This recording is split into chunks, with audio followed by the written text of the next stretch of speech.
Umaksyon na nga si President Bongbong Marcos at handa na nga umano itong ilabas ang mga ebidensyang hawak laban kay VP Sara Duterte na magdidiin dito sa naging hinala ng ilang mambabatas patungkol sa pagnanakaw nito ng confidential funds. Kung mapatunayan nga daw ang mga bintang kay Sara Duterte ay handa umano si President Bongbong Marcos na ay pakulong si Vice President. Narito panoorin ang ilang ebidensyang isinimot di umano ni President Bongbong Marcos. I wish to express my frustration along with the other members of this committee for not being able to ask questions to our resource speakers from the office of the OVP. I just hope that they realize that the committee is providing them an ample due process, an avenue for them to be able to refute, to belie the findings that we have established already. But they prefer not attending the hearing rather than giving their due explanation to all the issues which have been raised already. Mr. Chair, after the last hearing of the Committee on Blue Ribbon, the Vice President held a press conference. Although apparently she did not address squarely the findings that we have established already, among others is the huge cost of rentals for the safe houses, most especially the 16 million confidential fund that was used in 11 days for the safe houses. Second, the confirmation of Attorney Osayas with regards to the receipt of DepEd envelope payola, which has been testified to already in the previous hearings by Yusek Mercado. And third is the denial of the AFP of having received any fund from the DepEd with respect to the Youth Leadership Summits and the information and education campaign which were conducted. Nonetheless, Mr. Chair, there is one remark of the Vice President which indeed captured the attention of this representation. And if I can ask the Secretariat to please play this video clip of the press con.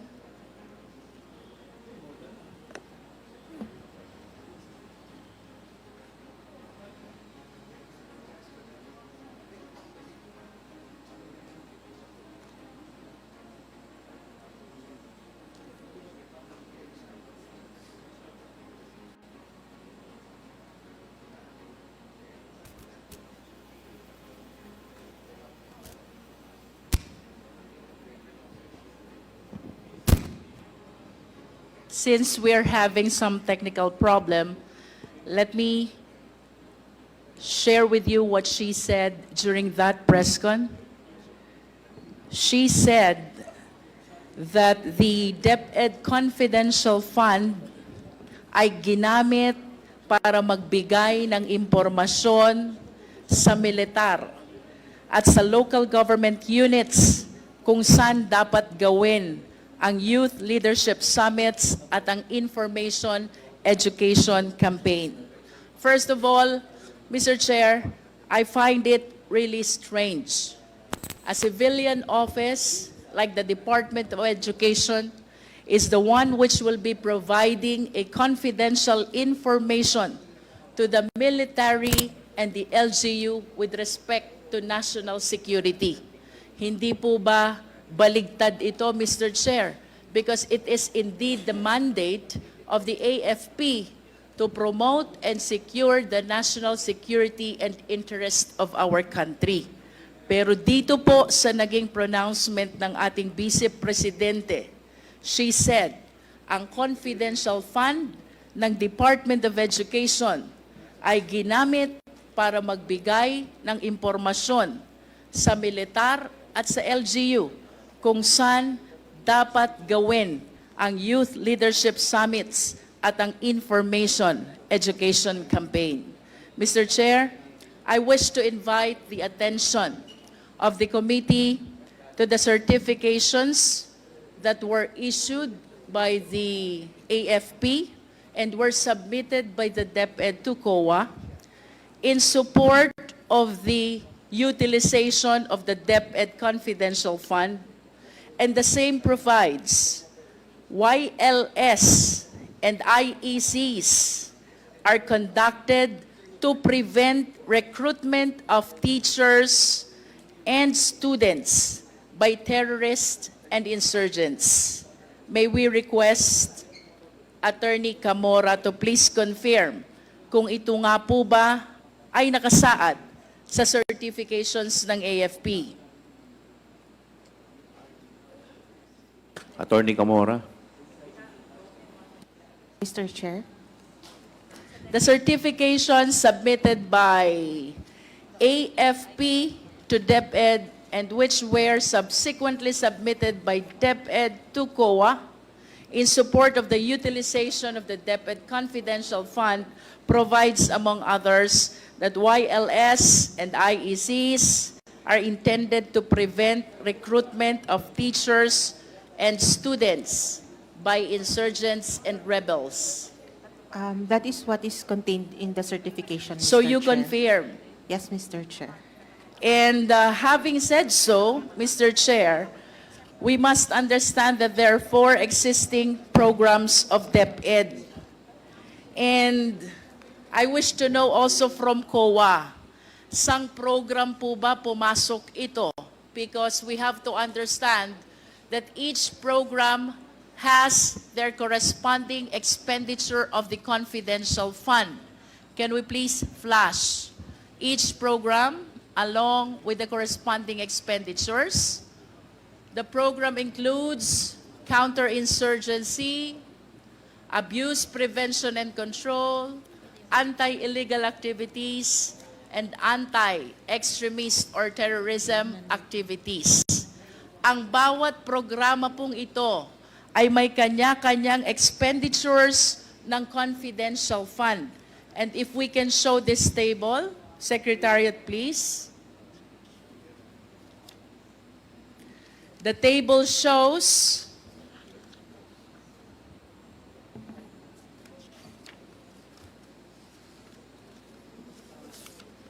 that for counterinsurgency program, first quarter, DepEd spent 2 million, and second quarter, DepEd spent 2,050,000.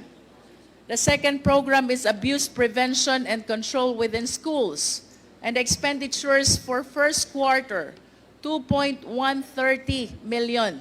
Second quarter is 2.370 million. Anti-illegal activities, first quarter, 1.5 million, and second quarter, 1.7 million. And for anti-extremism, first quarter, 1.8 million, and second quarter, 1.8 million. I understand, Mr. Chair, that the YLS and the education information campaign has to fall in any of these programs. And considering the purpose that was indicated in the certification submitted to COA, I wish to believe na ito pong mga YLS na to at IECs na to ay part ng counter-insurgency program. Tama po ba ito, Attorney Camora? Tama po, Mr. Chair.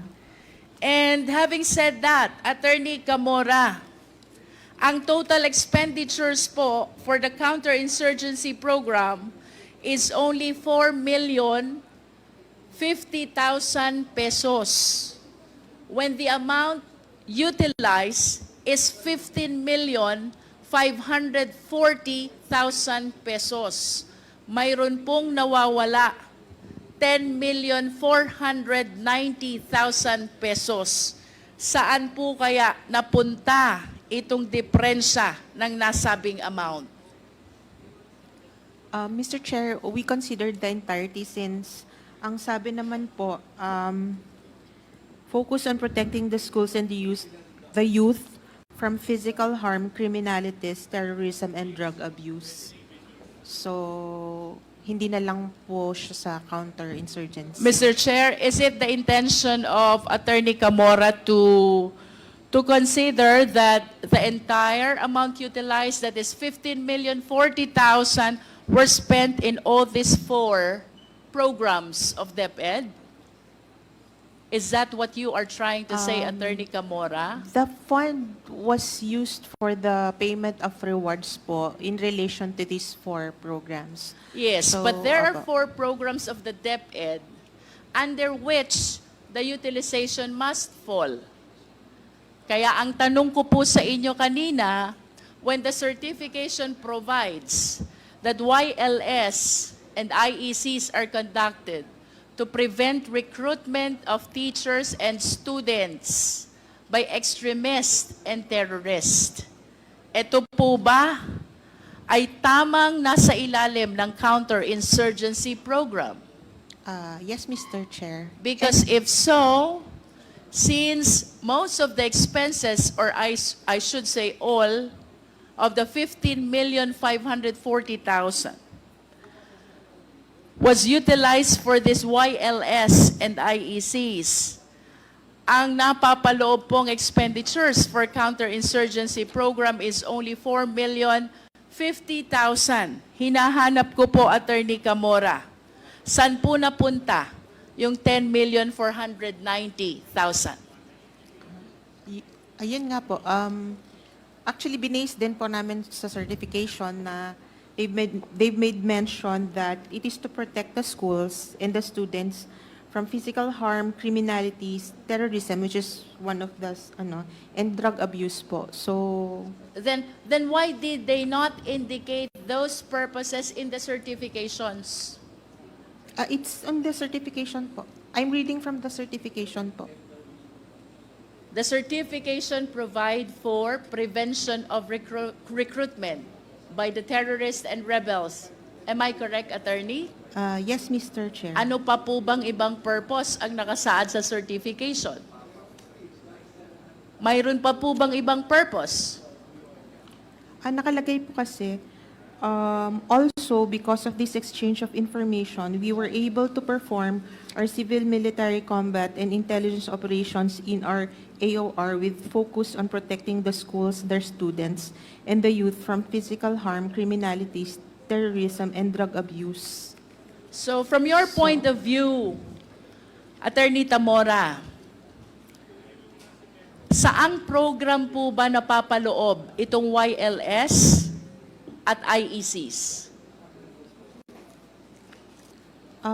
Sa anti-insurgency. If you are saying that this falls under the anti-insurgency program, ano naman pong activities kaya ang kinonduct ng DepEd in line with their abuse prevention, anti-illegal activities, and anti-extremism?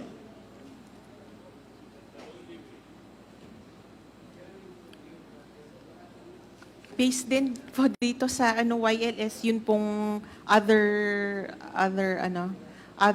purposes nung YLS. In other words, Attorney Tamora, you will agree with me that all the certifications pertain to YLS and IECs only. Pero meron pong other purpose po kasi silang nilagay sa certification. Then please enlighten us what activity falls under abuse prevention. What activity falls under anti-illegal activities? I think the YLS activities also included, yun nga po, lectures on drug abuse, criminalities. Are you not particular about defining, identifying sang programa po ba ito na papaloob? How are you able to account the expenditures if you are not even aware kung saan programa kasama yung mga activities ng DepEd? I think that was not part of the yung naging part nung review nito. Dahil nung nagpasubmit po kami ng sa rewards. I will raise the same question for the last time, Attorney. You were saying that the YLS and the IEC fall under counterinsurgency program. Yes, Mr. And that is Chair. only 4,050,000, Yes, Mr. way Chair. below the 15,040,000 confidential fund that was utilized by DepEd. What therefore are the activities that fall under abuse prevention first? Mr. Chair, ito lang po yung naging basis namin, Mr. Chair. I understand that this 15 million is not even a subject matter of an AOM or an ND. Tama po ba ako? It was a subject matter of AOM po. And then what happened with the AOM? And then this is their answer, yung certification po. And you simply adopted this. Yes po. And you agree with me that it is not clear with COA kung anong activity ang pumasok in every or each of the 4 programs. Hindi na po namin kinategorize, Mr. Chair. I wish to invite the attention of the committee to the total amount spent for all these programs. Nasa ilalim po. First quarter is 7.5 and then second quarter is 8.31. How can you give us a clear presentation on how this 15 million was utilized if you could not identify under which program every activity falls?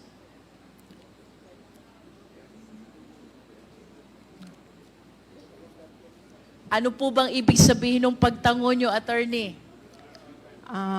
Yun po, hindi po na-consider nung evaluate po na i-categorize siya according to the programs of the DepEd. But can you confirm to us, yun po bang certifications na sinasabi nyo, which is stated that YLS and IECs are intended to prevent recruitment? Pare-parehas po ba yan? O may iba pa pong purpose na nabanggit? Ayun po, yung isang certification may ganun pong nakalagay na other purpose. How many certifications are we talking about, attorney? Dalawa lang. For the entire 15,040,000 pesos confidential fund of DepEd. Ilan?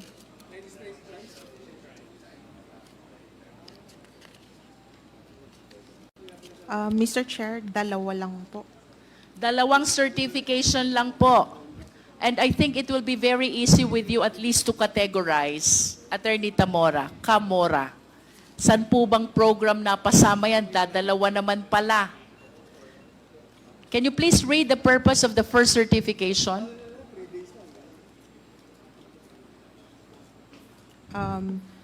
These combined activities benefited 1,300 participants for the YLS and 8,754 students for the IEC. These collaborative efforts with the DepEd, Region 1 NICA, Regional Office 1, and OPAPRU were conducted to insulate the students from exploitation by the communist terrorist groups and inform them of the ills of terrorism and communism. Would you Again, agree with first- me that that is counterinsurgency program? Yes, Mr. How Chair. much is the amount indicated? There is no amount indicated in this particular There is no amount certification. indicated. How about the other certification? Can you please read to us? Only the first purpose po. Kasi, Mr. Chair, there is a second purpose in this one. What which is the second purpose? Yung verse po na binasa ko na about criminalities, terrorism, and drug abuse. And then, Is there any third and fourth purposes? no, Mr. Chair. Wala na. First Opo. and second. Yes, Mr. So in other words, the certifications provide, first is the counterinsurgency, and second, it encompasses the 3 other remaining programs. Yes, Mr. Chair. However, I wish to manifest, Mr. Chair, that the COA should be able to identify under which program each expenditures fall, because if I will be basing our interpretation to the certification which states as primary purpose that the YLS and IECs are conducted to prevent recruitment, then it means that the program which is being implemented by DepEd is the counterinsurgency program. And considering that the amount which was spent for this program is only 4,050,000, I wish to be enlightened, magkano kaya yung nagastos for the abuse prevention, magkano kaya ang nagastos para sa anti-illegal activities, at magkano kaya ang nagastos para sa anti-extremism. It is my humble submission, Mr. Chair, that the COA should be able to identify this, to be able to give a clear presentation and account of the public funds which were utilized by the Office of the Department of Education. Mr. Chair, moving to my second observation, the DepEd Confidential Fund, according to the Vice President, was used to obtain information where military and LGU should hold the YLS and IEC. Again, I find this strange, na baligtad na po, because the office which has the mandate on addressing the national security and interest is the AFP, the Office of the National Defense. So I wish to believe that matters concerning national security ay mas marami pong information ang DND compared to the Department of Education. But strangely, ang nakasaad po dito, ang confidential fund ng DepEd ay ginagamit para makakuha ng impormasyon at masabihan ang military kasama na ang LGU saan kayo magko-conduct ng Youth Leadership Summits at Information Education Campaign. Nonetheless, Mr. Chair, I wish to believe na dapat mayroon pong correlation ang source ng information at ang site or recipient ng YLS and IEC. Can we request the Secretariat to please flash the graph, the pie?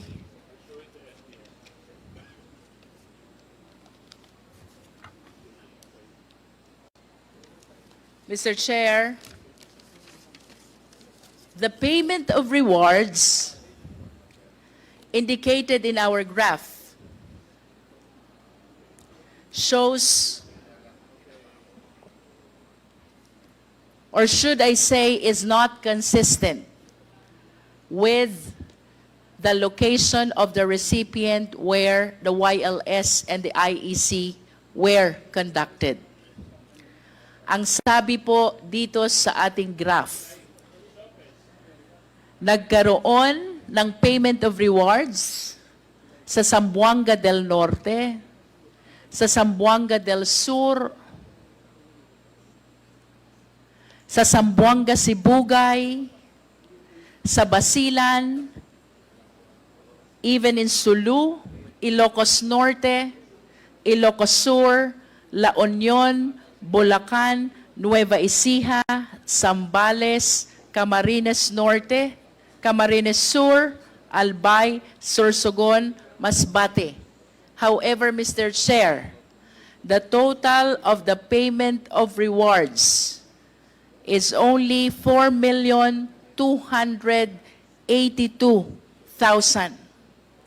Again, if we compare this to the total amount of confidential fund, which is 15,540,000 pesos.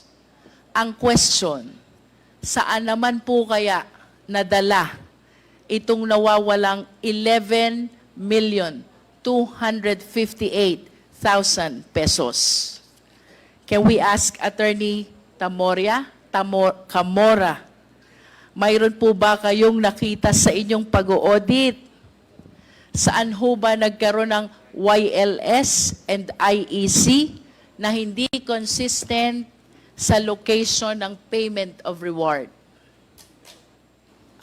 Mr. Chair, yung location ng YLS and IEC is based on the certification po. These are the areas covered po nung activities.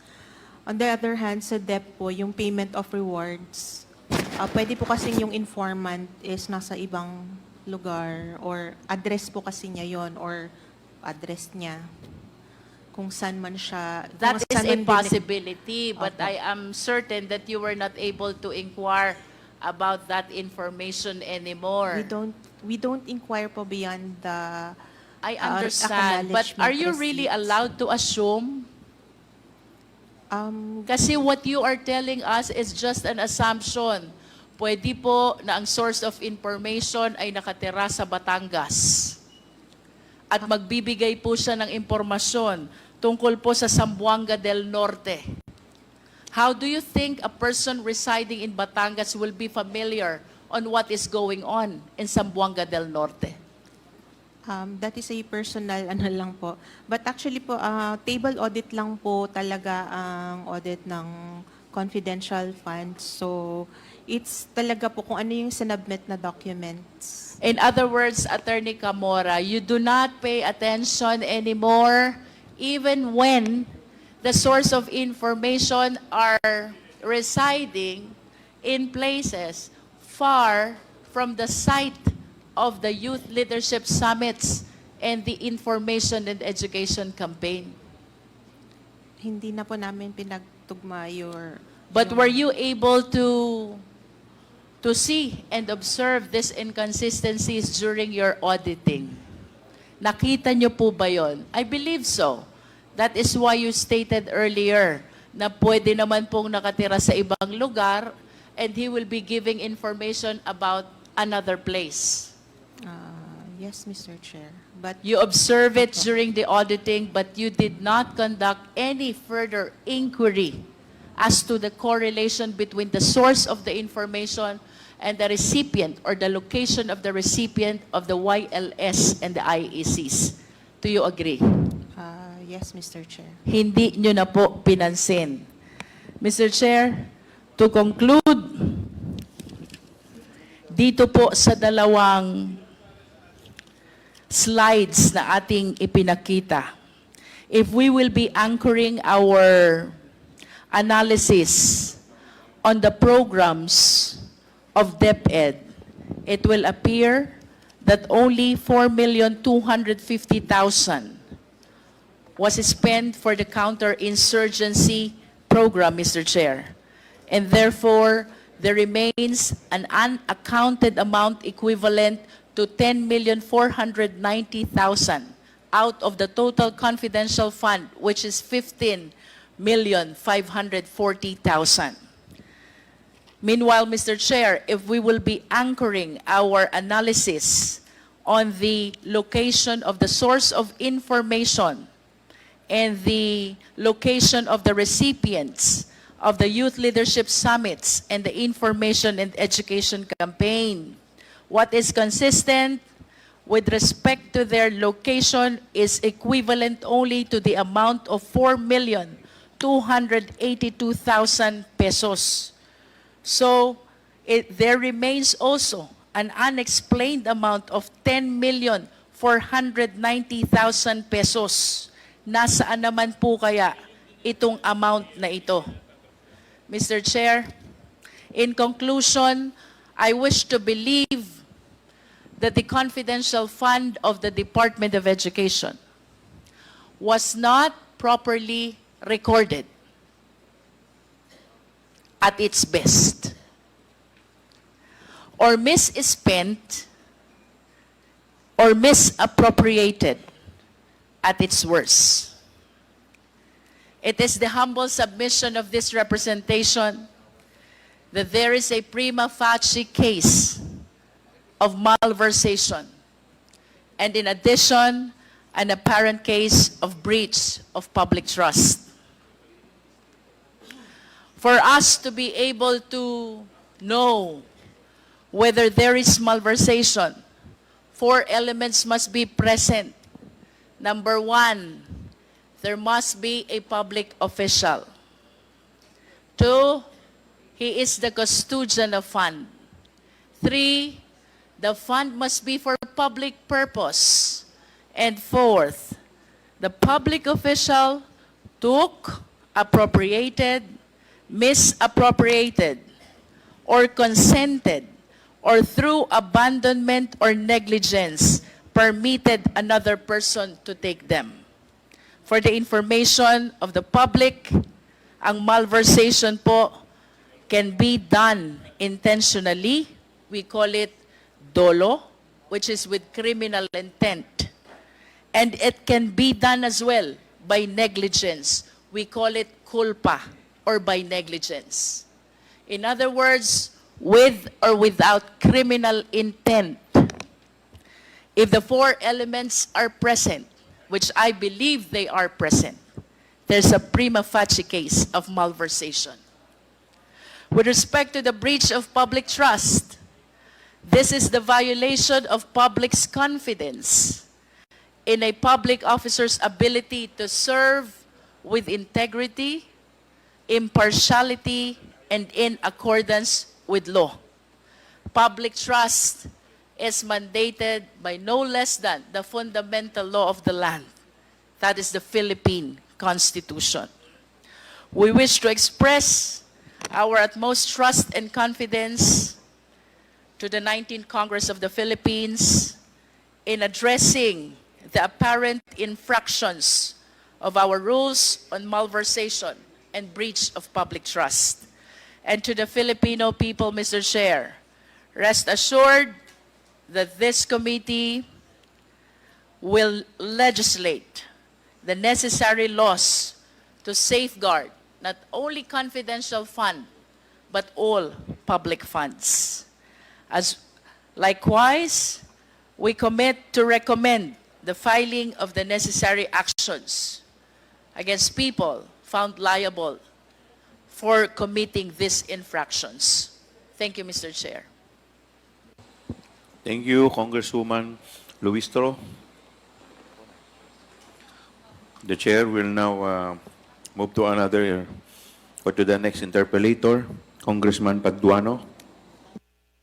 Thank you, Chairman. May I proceed? Chairman, since the Bureau of Treasury is not present in today's hearing, may I move to invite the representative from the Bureau of the Treasury, especially those representatives present during the previous hearing for consistencies, Mr. Chairman. So move. COMSEC, please take note of Noted, the Your representation of Congressman Paduano. Mr. Chairman, why we should invite BTR? Because issues about policies with regards to GMC, to regards to the Memorandum Circular 97-02 from COA, and MC 02 of 2019 by the BTR should be, we need to check the consistencies of such GMC and those memorandum circular, Mr. Chairman, with regards to special cash advances.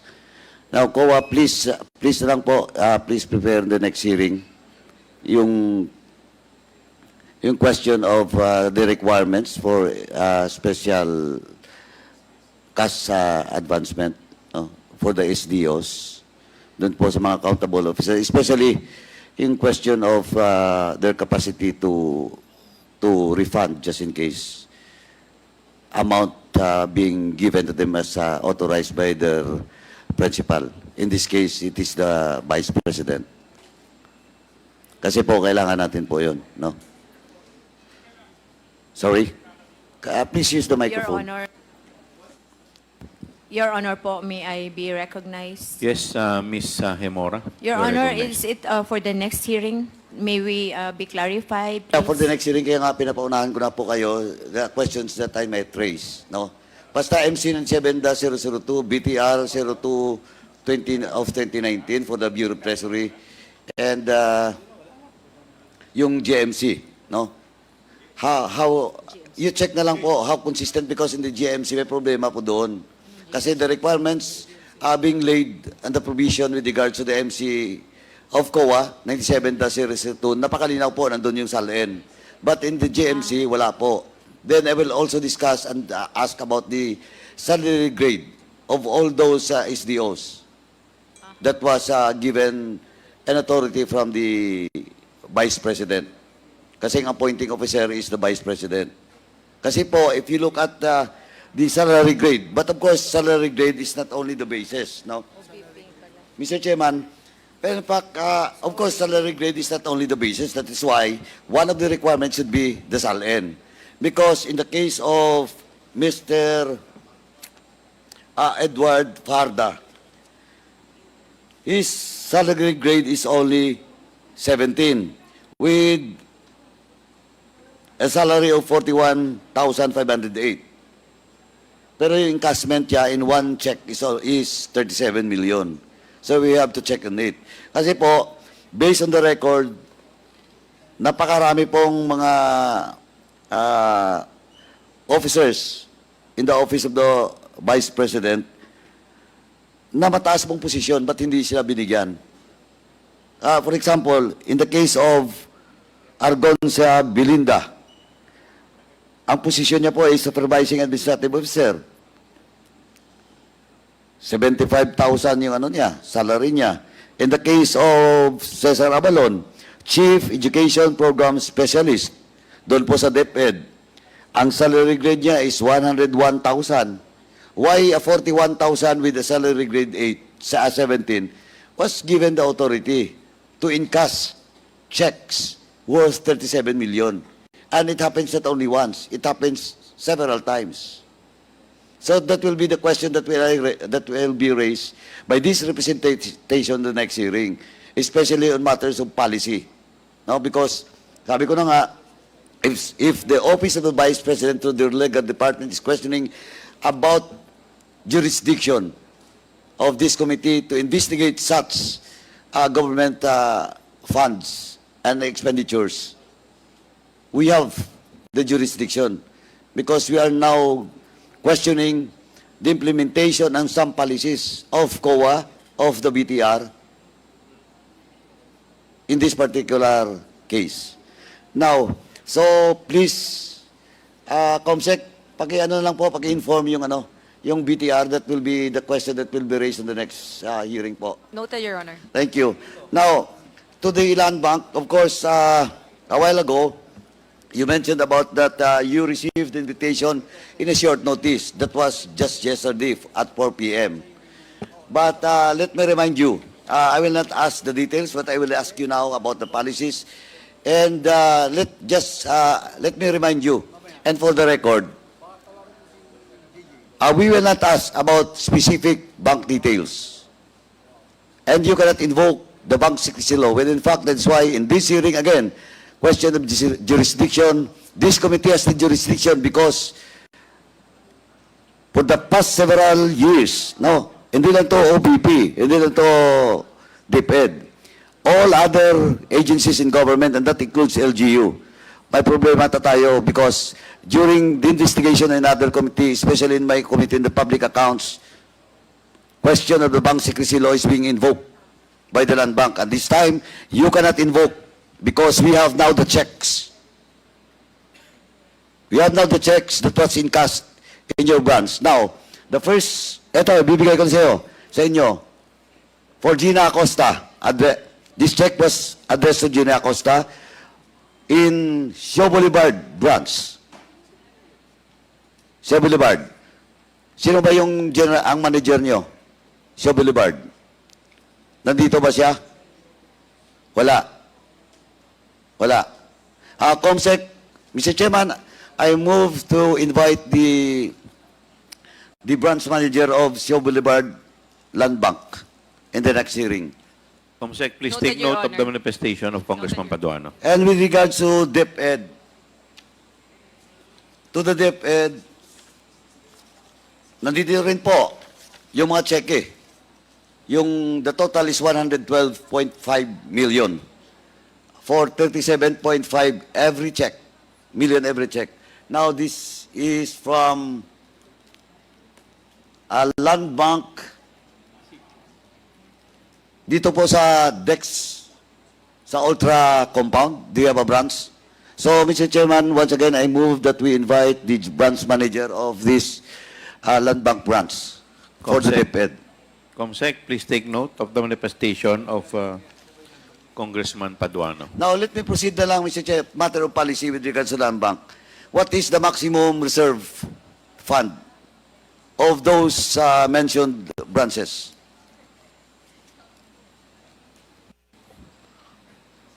ABP, Camposano, would you like to respond?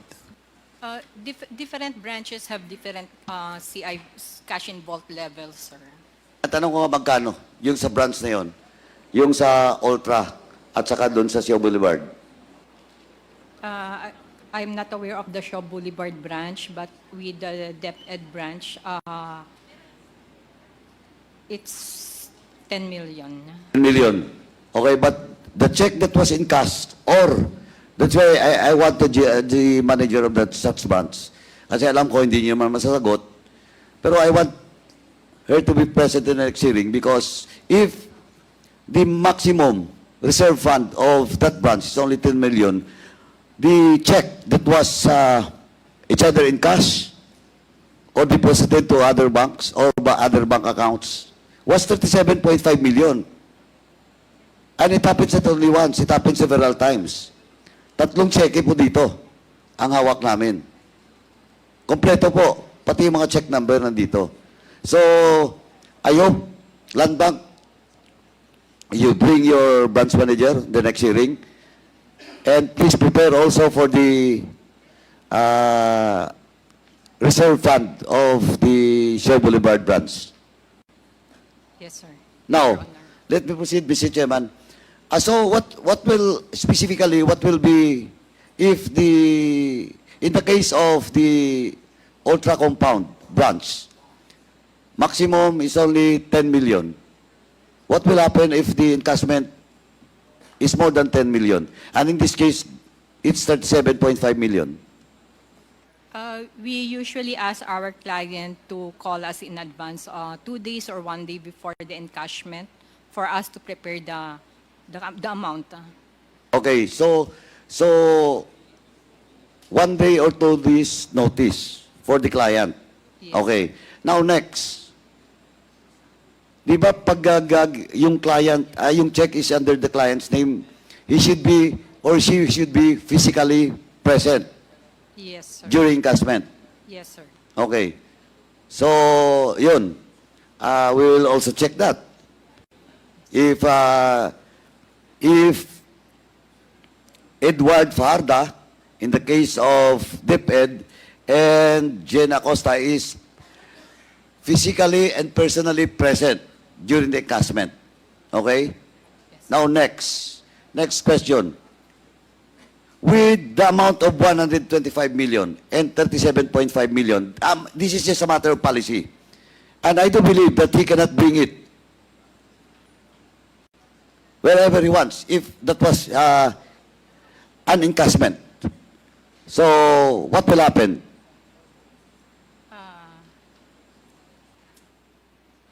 Sir, I cannot understand what. Okay, eto lang po. Do you allow delivery of such amount or big cash amount from if the client requests for it No, to sir. be delivered? No, sir. No. Is it, are you sure of that, attorney? Are you sure that it is not allowed? It depends, sir. If we have a memorandum of agreement with the agency, Ano lang po, with the- pakilapit-lapitan lang po. It depends if we have an agreement with the client, if with a memorandum of agreement for delivery of payroll of whatever. Correct. If you have a memorandum of agreement, Yes, sir. correct? Yes, sir. Okay. So, ganito po. Please submit to this committee because I do not believe that Jen Acosta and Mr. Farda encash that amount, then brought with them to their office or to any place. Diba? So please bring and submit to this committee that MOA, particularly the branch that was mentioned. Is the branch allowed to have a MOA with the client with such amount? For example, in this case, 37.5 million in one encashment. And the other is much bigger, 4 times. That's 125 million. Do you allow land bank branches to initiate a MOA with your client with such amount of fund? It depends on the agreement, sir, with the branch and with the client. Sandali po. Matter of policy po, ang tinatanong ko. Do the central office of land bank allows? Yes. Kahit anong halaga? Yeah. If there is a MOA, if there is a memorandum of agreement, sir. Hindi nga, yun ang tanong ko eh. Okay, sabihin na natin, may memorandum of agreement.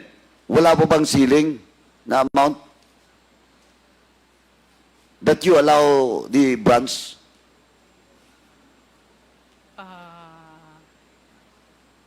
Okay, ganito lang po. If you cannot answer that, please prepare for it on the next hearing. Kasi yun pong mga tanong kasi, Mr. Chairman, I just want to make it clear why I am asking this question because the banking laws should also be amended, especially the bank secrecy law. Because supposedly, government funds should be exempted. And in the bank secrecy law, there should be a special provision for it. And well, in fact, supposedly, especially government banks, with regards to MOA, dapat po may ceiling. Kasi, alam naman po natin, okay lang yan pag government fund, but if personal fund, eh kung may money laundering, well, in fact, until now, it's still 500,000, di ba? Ma'am? Yes. 500,000 pa rin, di ba? Above 500,000, sir. Above 500,000? 500 lang. 500 lang yung... No, it's above 500,000. If above 500,000, Di ba? Above 500,000. what is the policy? Sir. In the AMLA, sir. Sorry? Pakilapit lang po yung... Any transactions above 500,000 shall be reported to the AMLA. Ayun na nga eh. Yun na nga yung sinasabi ko eh. But in this case, kung 500,000 yung maximum, eh, pero yung withdrawal, especially ito, government funds, 37.5 million, 125 million. Kaya nga, Mr. Chairman, again, I would like to reiterate na kailangan talaga ma-revisit yung banking laws and particularly yung bank secrecy law. Kasi this in my 11 years in Congress with regards to investigation, especially the which land bank or government banking institution is involved, lagi po nakatali yung kamay ng Kongreso because of this bank secrecy law. But again, you cannot anymore invoke that bank secrecy law because COA has already submitted all the checks. But I will not ask about the details in the next hearing with regards to how much is the actual bank, yung laman ng bank account ng DepEd or the Office of the Vice President. But I will ask you, how did these transactions happen? Kasi po, unang-una, ang tanong po, ano ba to? Si Edward Farda, cash encashment bang ginawa niya o yung cheque, transfer niya sa ibang bangko? Encashment, sir. Sigurado ka, encashment? Yes, sir. Paano mo nalaman? I was the former branch manager of the DepEd branch, sir. Okay. So ito, alam mo. Yes, sir.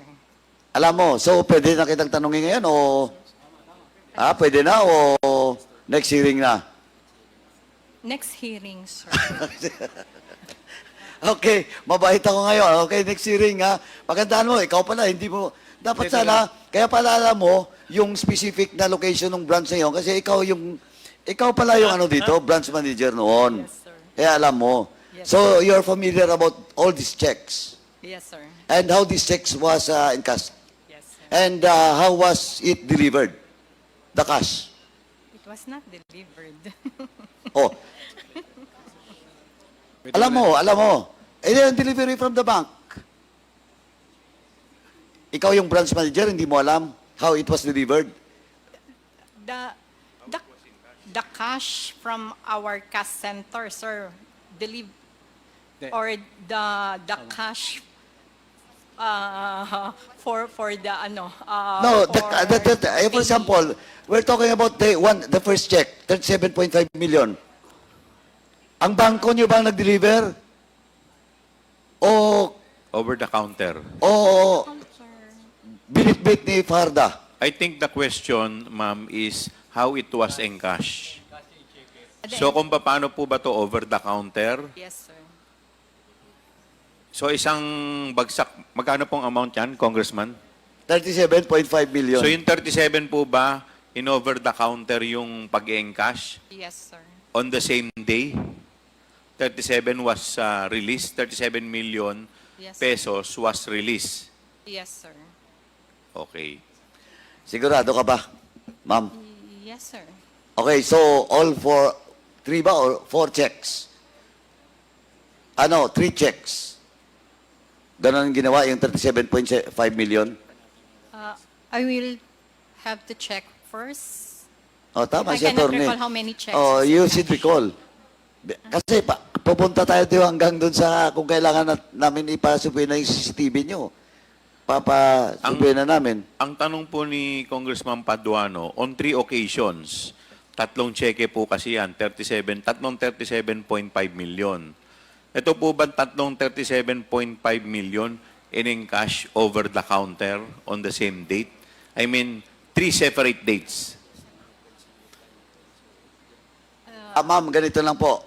With this huge amount, para safe ka, baka mamaya magkamali ka, then gagawa ka ng kwento para to defend your position, at the same time yung opisina mo, better recall mo muna. Basta sabihin mo lang yung totoo, ma'am. Yes, Kung ano talaga nangyari. Yes, sir. Kasi, pag lumabas na nagsisinungaling ka, you will violate our Section 11.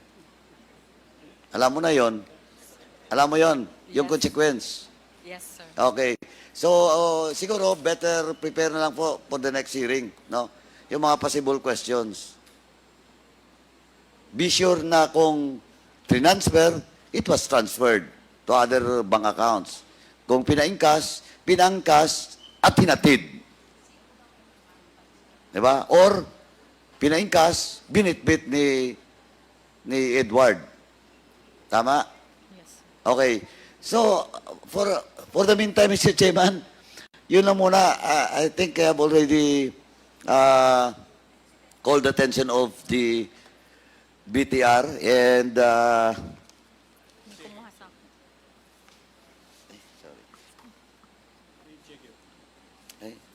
sandali. Eto, boss. Eto. Mr. Chairman, last na lang pala po, baka makalimutan ko lang. So, okay na ako doon sa COA, next hearing na lang, at saka sa Land Bank, no? Pakidala na lang po. Kung hindi mo ma-recall talaga, pakidala ng teller mo. The time. Because this amount, 37.5 million, pag sinabi mo hindi alam, mabuti sinabi mo, alam mo. Kasi I will not believe in you na hindi mo alam because ganito kalaki, dapat alam ng branch manager, di ba? Okay, anyway. Ganito na lang po. Chairman, maiksi na lang po ito. Yes, please continue. I'd like to take this opportunity because Miss Catalan is present. Yes, Your Honor, she's present. Rauna Catalan from DepEd. Please. Miss, Please take your seat. Miss Catalan, for the information of everyone and the chair and this honorable committee, siya po yung isa sa mga pumirma as the head of the accounting department unit. Comsec, nakapag-oath na po ba si Miss Catalan? Ma'am? Miss Catalan, nakapag-oath na po ba kayo? Last hearing, nakapag-oath na? Okay. Yes, please continue, Congressman Paduano. Ma'am, are you still with the DepEd? Yes, Your Honor. And please tell us about your present position in DepEd. I've been the chief accountant since 2010 Until now? until now. Until now. So, you're aware of this liquidation report that was submitted by COA to this committee. And your name was affixed in this liquidation report. And you have a signature on this liquidation report. Yes, sir. So you're aware. I am aware of the face copy of the liquidation report, but the supporting documents were not presented to me. So it was not presented to you, you just signed it? It was, You're the chief accountant? yes, sir, but it was just a formality that it should be covered by the liquidation report. But No, but supposedly you're the chief accountant, you have checked. But per joint circular, sir, it was stated that the liquidation report plus the supporting documents shall be submitted by the disbursing officer direct to the ICPAO without any presentation to the chief accountant. Yung ICPAO po, saan po department under yun? COA, yung Intelligence and Audit Office ng Intelligence and Confidential Funds. COA, do you confirm it? CR break lang po si Attorney Camora, sir. So, okay. I will wait for Atty. Zamora. So, ma'am, are you telling this committee na ministerial lang yung sa'yo? Come again, sir. Are you telling us na ministerial lang po kayo? Pumirma kayo dito without looking at the liquidation? Honestly, yes, sir, I will say yes. Oh, di may problema. Because if ever a case will be filed against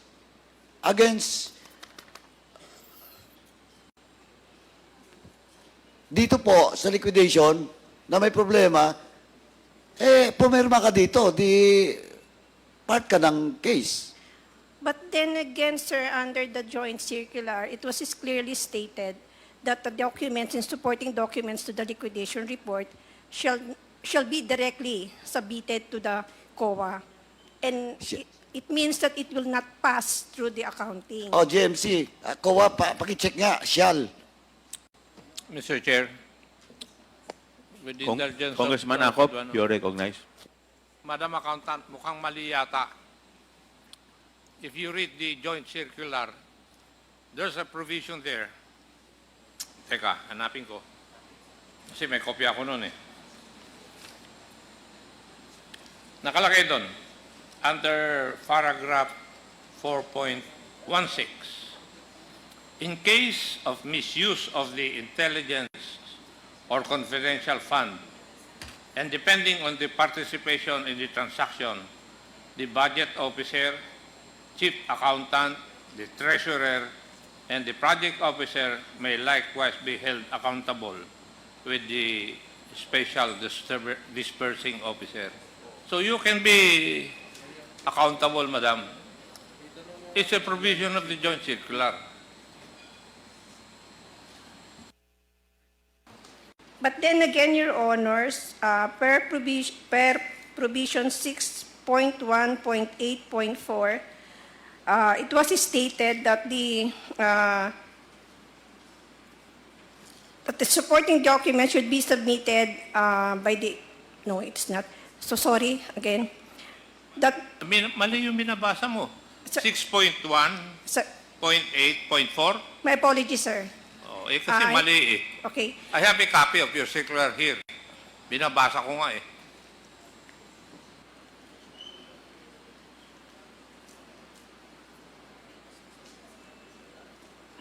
So it was under 6.2, the liquidation of the cash advance. It was stated under 6.2.2, all cash advances for CF and IF shall be liquidated within 30 days after every quarter and from the approved date, target date of completion. Submission of the liquidation report duly signed by the head of agency or SDO, approved by the head of agency, together with the supporting documents under Section 6.2.3 hereof and listed in the covering transmittal letter of the LR.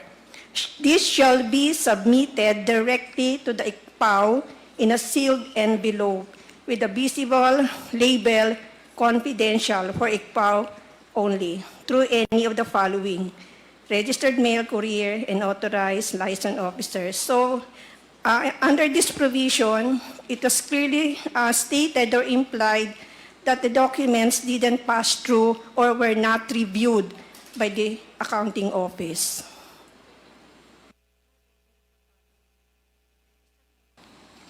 So how do you reconcile that with paragraph 4.16? Sige nga. Kasi ini-excuse mo yung sarili mo because of a provision of the circular. But the same circular says that you can be accountable. How do you reconcile that?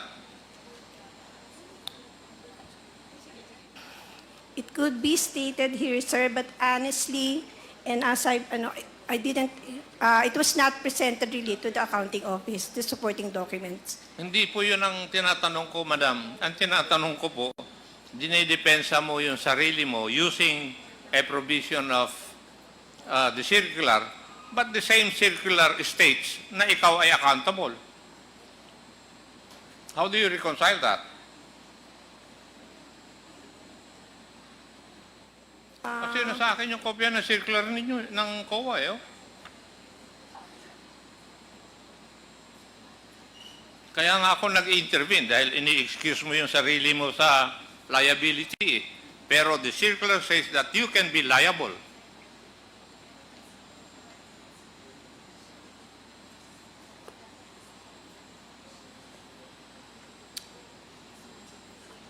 Diba? Yeah. You read 4.16.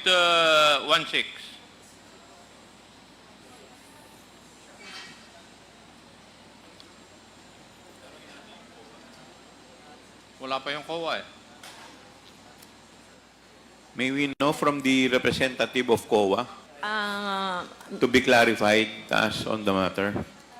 Your Honor, based on the documents from our confidential team, the liquidation report that was signed by Ms. Catalan, certified supporting documents complete and proper as the accounting unit. But then, if looking at the joint circular, it's stated there that the liquidation report in Annex E should be signed by the SDO, the accounting unit, or the SDO, meaning SDO Special Disbursing Officer who was given the cash advance of the confidential fund, the Special Disbursing Officer. So if she was not the SDO, Ano po yung sinicertify ng accountant? when she signed the liquidation report of the 37.5, certifying that the supporting documents complete and proper. So, paano po ninyo sasabihin na complete kung hindi naman niya nakita? Could you please clarify us? Paano niya sasabihin na complete ang isang dokumento kung hindi naman niya nakita yung loob? Ms. Parang Catalan. hindi po yata match. Your Honor, it has to be Ms. Catalan who will answer such. Ma'am, how can you certify something as complete and proper if you did not verify what is the content of the documents? Sir, it is a standard procedure that every liquidation document should be covered by a signed No, but liquidation. that is common sense, eh. Yes, sir. But- Paano po kayo magse-certify ng isang dokumento na complete and proper nang hindi nyo nakita? Hindi po ba kayo nagtaka na nagse-certify kayo ng isang dokumento na complete and proper pero hindi nyo naman nakikita yung laman ng loob? Unfortunately, that was the case, sir. Did you bother to ask the legal department or the COA na bakit kailangan dumaan pa po sa inyo? Bakit nyo kailangan i-certify ang isang bagay nang hindi ninyo ini-inspeksyon o tinitingnan? It was one of the requirements, sir, and I was made to sign that document, unfortunately.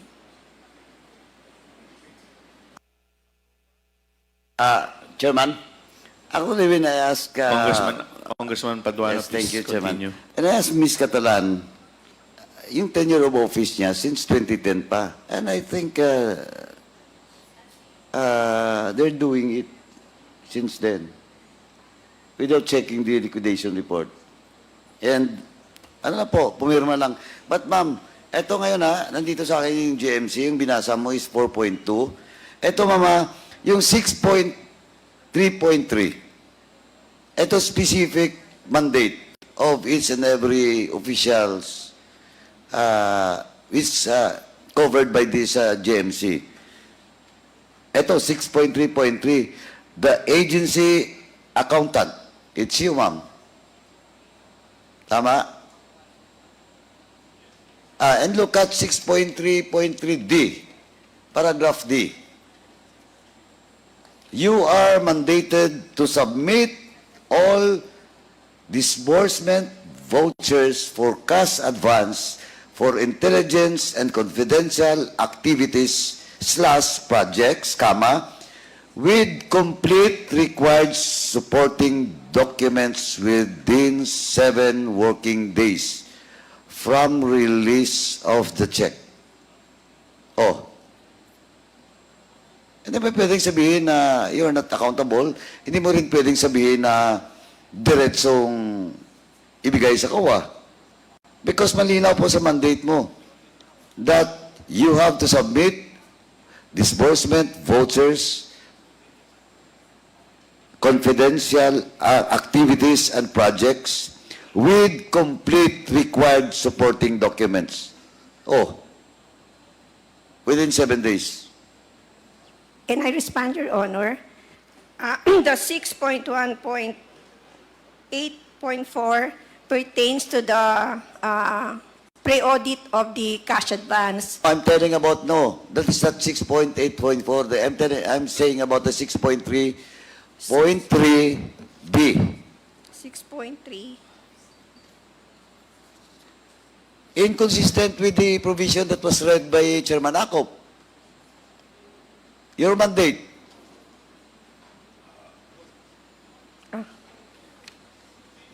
Anyway, Mr. Chairman, it is on record that that the chief accountant of the DepEd never bothered to check the liquidation report. He just signed it without looking at the details of such report. And it is on record, Mr. Chairman. May I respond, Your Honor? This is the first time that we have encountered cash advances for confidential fund. But for the regular cash advances for regular funds, we always ensure that the documents attached to the liquidation of the cash advances were complete. But again, for this, this is the first time that we have encountered these cash advances for confidential fund. And the procedure seems quite different, actually and honestly. But of course, you have the joint memorandum circular, and there is a provision with regards to the mandate of the chief accountant, the SDO, and all other officials of agency. Malinaw po yan, ma'am. So, I think once again, Mr. Chairman, it's like to put on record na inamin po ng chief accountant ng DepEd na she never bothered to check the authenticity, the correctness of such liquidation report, Mr. Chairman. Sir, Excuse me, Your Honor. Yes, ma'am, please. May I correct the word not bothered, that I did not bother to check the completeness of the documents. During that time, no matter how, maybe, this is the first time ngayon may cash advance ng confidential fund, but I was made to sign it. So, You were made to sign it. By whom? Because it is a requirement that the liquidation should be covered by the liquidation voucher. What does this, ma'am? That is your mandate. And Yes. your statement that you signed it without looking at the details, di ba? And that is on record. Yes, sir, it was... O ano ngayon yung gusto mong i-explain? Sir, I'm trying to explain that it was stated sa joint circular that it seems or implied that the documents, supporting documents, should be directly submitted to COA in sealed envelope. And that is your interpretation, ma'am, that we have read the GMC. Yes, sir. O now? What? Are you telling this representation that I'm wrong? And Chairman Akop? No, sir, my apologies if you have misinterpreted what I'm trying to explain. No, I did not misinterpreted you. You're telling me that my statement is not correct. No, sir, I'm not saying, I'm sorry po, I'm sorry, Your Honor, but I'm trying to explain on why I signed that liquidation. Oh, who tell you to sign the document? Are you forced to sign the document? Not really forced, but I was But not really. requested to sign the document. Oh, you signed the document, but you never bothered to read this mandate of yours? Ma'am, who ordered you to sign the document?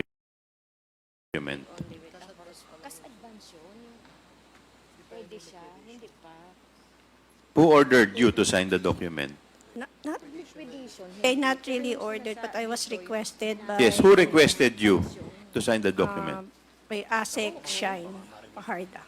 Sino po? Si Assistant Secretary Shine Paharda. Sunshine Fajarda. Okay.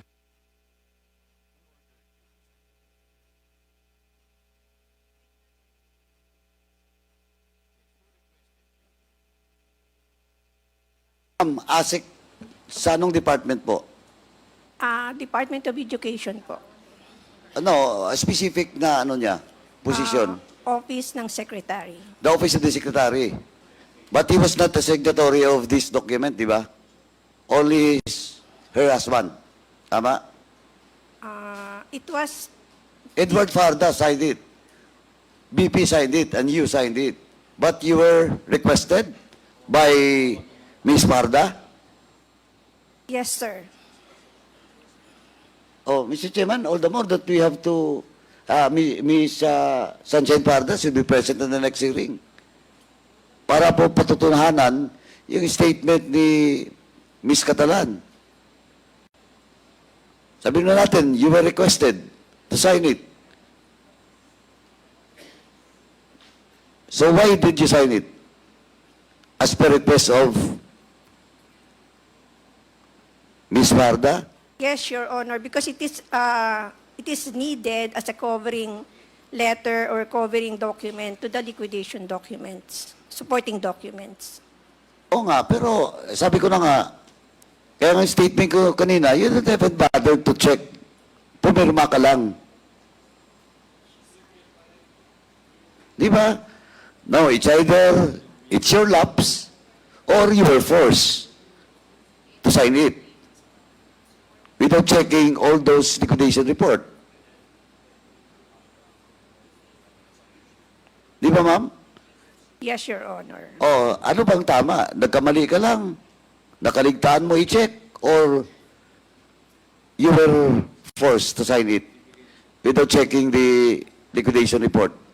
It's hindi po nakaligtaan, but it is a needed document in the submission of the liquidation. Of course, I know it. It is needed, you have to sign it. But ang question is, siyempre accountable ka, ma'am, because of your mandate or your position, di ba? Now, sabi ko na, nakaligtaan mo or you were forced? I was requested, sir. Hindi nga. Saan ba? Nakaligtaan mo or you were requested? You were requested na pirmahan ka agad without checking the liquidation report? Yes, sir. O, di, Mr. Chairman, again, kung anong word gagamitin, requested ba o she was forced to sign it without checking the liquidation report, ganun pa rin yun. Di ba? Ganun pa rin yun. Ma'am, meron po akong isang tanong. Nakakatanggap po ba kayo ng envelope kay ASEC Paharda? Yung totoo po, ma'am. Remember, you are under oath. Aside from your allowance, from your regular budget, nakakatanggap po ba kayo ng envelope just like Yusek Mercado and Director Osias from ASEC Paharda? Yes, sir. Magkakano? Minimal amount lang po. Which is how much po? It's not even, Magkano po? it's 25,000. 25,000. How many times po? If you could recall. 9? Ilan? 9 times. 9 times. From what month up to what month? Let me guess. From February to September? I think so, sir. So, nung September po, tumigil na. Yes, Your Honor. Just like Yusek Mercado. Tama po ba? Yes, Your Honor. So, thank you po. Mr. Chairman, lastly, I'd just like to manifest, Mr. Chairman. Mr. Chairman, can I, last Yes. na lang po. Ma'am, actually, ma'am, talagang naawa din ako sa inyo. Kasi, tingnan mo, accountable ka dito. Eh, sabi mo kanina, ni-request ka. Pero, ang labas pa rin, ganun eh. You were requested, but, tapos, medyo kalakaran na may lagayan sa loob. Kaya nga ako, ma'am, I want to just express my sympathy to you. Naawa talaga kami sa inyo. Napipilitan kayong permahan yung isang bagay na hindi tama. Ngayon kung may kaso, pag lumabas yung NDA, yung finality nun, tatamaan kayo dyan. Ano process? Ako, Mr. Chairman, sabi ko nga, naawa lang ako dito sa mga officials ng DepEd. Pag ganito yung kalakaran. Ngayon, 2 na. Baka sunod, hindi lang 2. Di ba? Kaya, Mr. Chairman, at least ngayon, umamin na si ma'am, tama na ako. Okay na ako, Chairman. Thank you. Mr. Chairman. Yes, Senior Deputy Speaker, Don Gonzales, you're recognized. Ma'am, Mr. Chairman, I'd like to address my question to Ms. Catalan, ma'am, the accountant. Ma'am, Mr. Chairman, sigurado dumaan sa iyo itong cheque na to, di ba? You're the accountant. Yung 37.5 million. Tama ho ba? Your Honor, hindi po dumaan sa akin yung cheque kasi ang napadala po sa amin ay voucher. Tama. It would- Meaning to say, the voucher is the basis sa preparasyon ng cheque. Di ba? No. Yes, Your Honor. And definitely, there is a date put in the voucher and they will follow that date in preparing the check. So the check was signed by, of course, Yusek Sibilia and Yusek Mercado. Ang napansin ko lang po dito, in your recollection, 2023 yung isang check, that was February 20, 2023. That's number 1 check for the 37.5. Number 2 check, I thought this is quarterly. Ang date po ng cheque is April 19, 2023. It falls down to 1 quarter. Isang quarter lang po yung 2 cheque na issue. Ang pangatlong na cheque na issue po ng November 23, 2023. Hindi po, na-issue po pala yung pangatlong cheque is July 11, 2023. In your recollection, tama ho ba itong cheque and based on your obligation, on your voucher, during the processes of the vouchers into check? Parang tama po, Your Honor. Tama. So, tama ho ba yung tanong ko na per quarter at 2 cheque po yung ginawa niyong 37.5 in 1 quarter? Tama ho ba? No, Your Honor. Per quarter po siya. Per quarter is February. February for the first quarter, and then yung April for the second quarter, and then yung July for the third quarter. So, tama ho ba? Po. Okay. So, that is equivalent to 37.5 times 3. That is equivalent to 112.5 million. Number 2 question po. Itong 125 million under Gina Acosta, Ang date po ng check-in na is July 13, 2023. Halos nagkasabay lang po yung July 11 ng DepEd at saka yung July 13 ng OVP. Ang OVP is 125 million and the DepEd is 37.5 million. Kaya ang tinatanong ko po, wala na po yung land bank, umalis na? Kanina. Umalis na po yung land bank?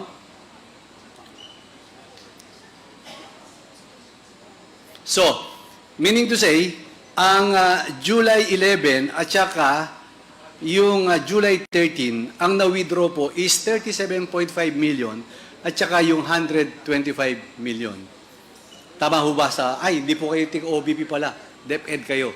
May OVP ba dito? OVP? Sa management, po. Wala.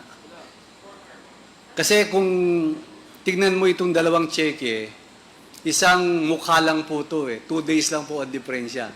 July 11 and July 20, 2023 of the amount of 37.5 and 125 million.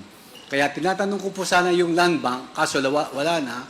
Next hearing ko na lang po, Mr. Chairman, tanungin. Kasi tatanungin ko siya kung paano niya na-withdraw itong 3 cheque at saka itong 125 million. So, Your Honor, Mr. Chairman, yun lang po. Maraming salamat. Thank you, SDS. Chairman, interject Yes, lang. Congressman Lara, please. Yes, yung tanong chairman ni SDS Dong para sa OVP, I think nandito si Attorney Puga, baka pwede niyang sagutin yung tanong ni DS Dong. Mr. Chair? Yes, if I may nandito be- ang OVP, former din naman.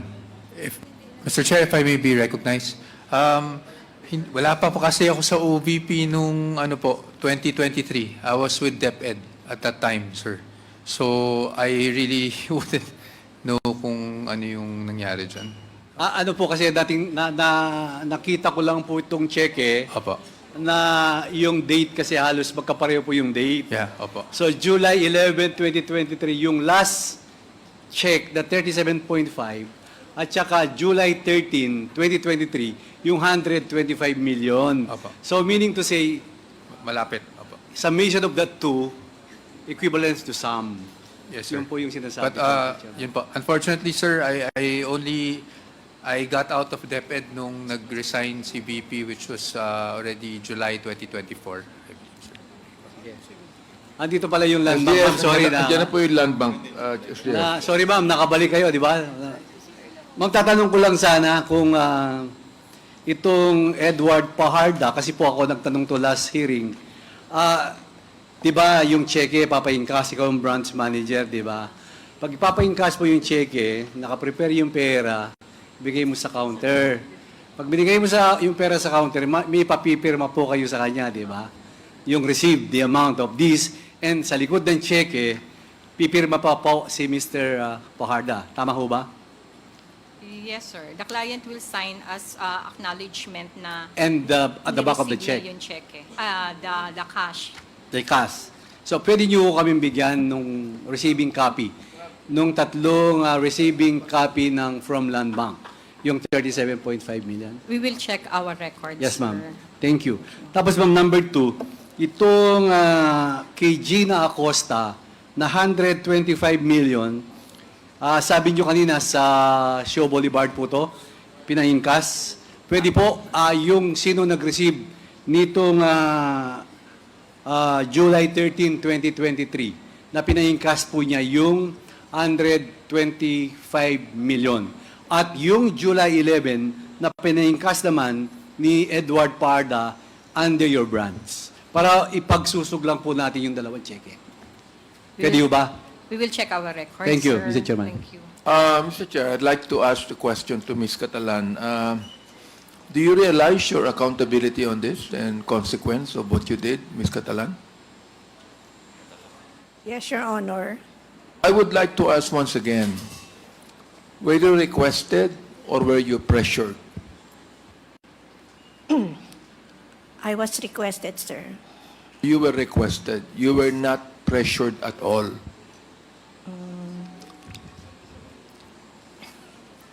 Come on, tell us the truth here. I was requested, sir, in a nice way. Thing is this, you received an envelope 9 times, am I right? Yes, Your Honor. Is that not a form of pressure? Honestly, sir, the first time I met or I talked with... Have you ever asked, why are you being given an envelope? Yes, sir, I asked her. But What was the answer? it's just an allowance from the Vice President.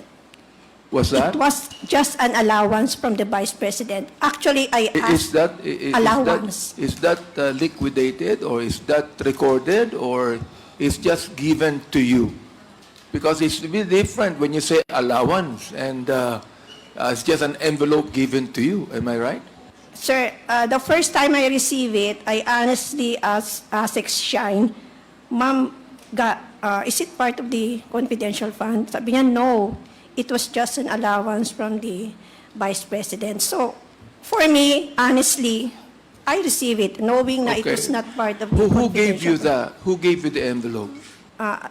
ASEC, Sunshine Fajarda. Who requested you to sign the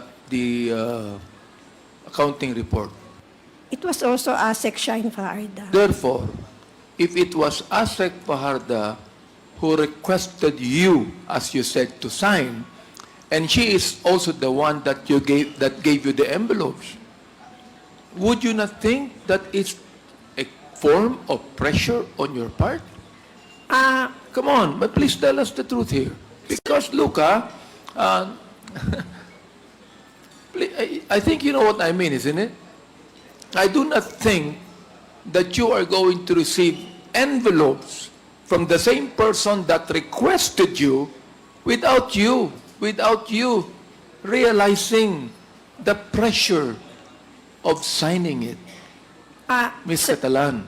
Your Honor, at the first giving of the envelope, I honestly asked ASEC Shine if it is part of the confidential fund. Sabi niya, hindi, this is just an allowance from the Secretary. So I trusted her word for that.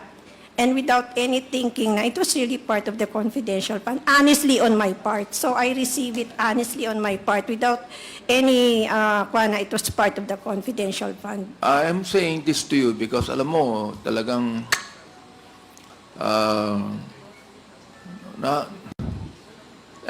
my heart goes out to you, Ms. Catalan. You know, I think it would be best that, you know, in your own heart, you have been pressured because you received the envelopes. They're not only being requested. You have been pressured because you received envelopes thinking that they are just allowances, but you know it is never recorded. It is not part of the budget that was given to the OVP or the Secretary of Education. It's not part. Did you sign a voucher for it? No, Your Honor. See? I mean, so what I'm saying is this.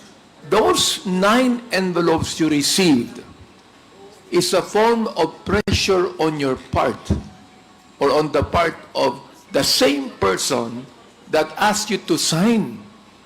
Ms. Catalan. Am I right? Yes or no? No.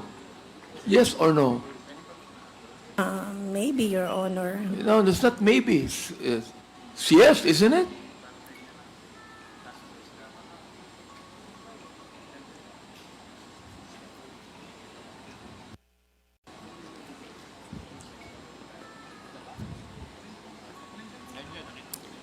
Am I right?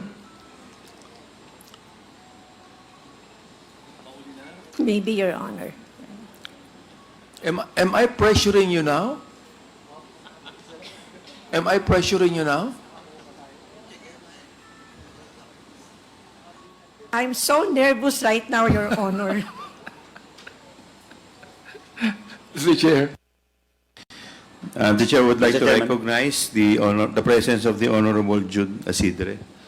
the Deputy Majority Leader from Tingog Party List.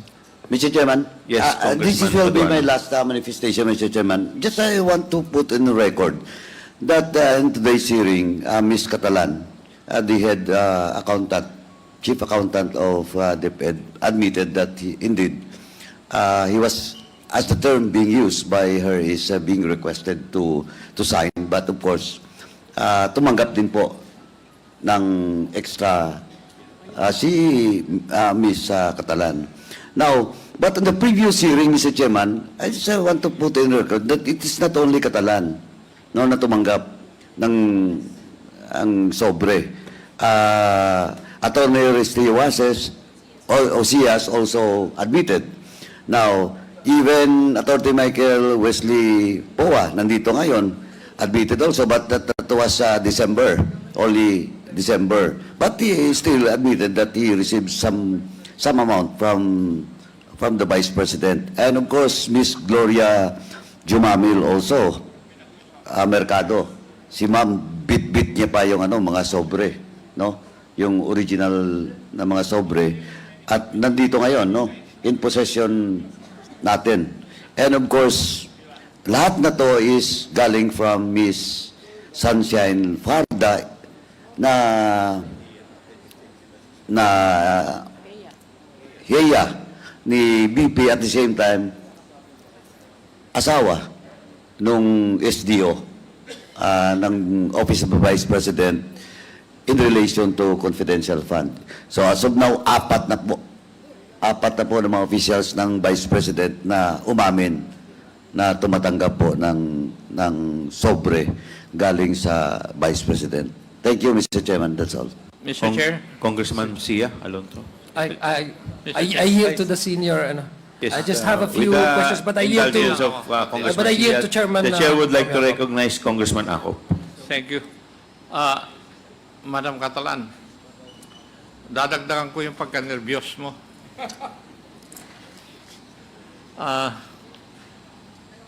Nag-iisip lang ako dun sa sinabi mo na noong binigyan ka ng unang sobre, sinabi mo kagad, ang tanong mo kagad galing ba ito sa confidential fund? Tama po ba yung pagkarinig ko? Yes, Your Honor. Bakit ganun ang tanong mo? Because honestly, I'm wondering ba't ako bibigyan?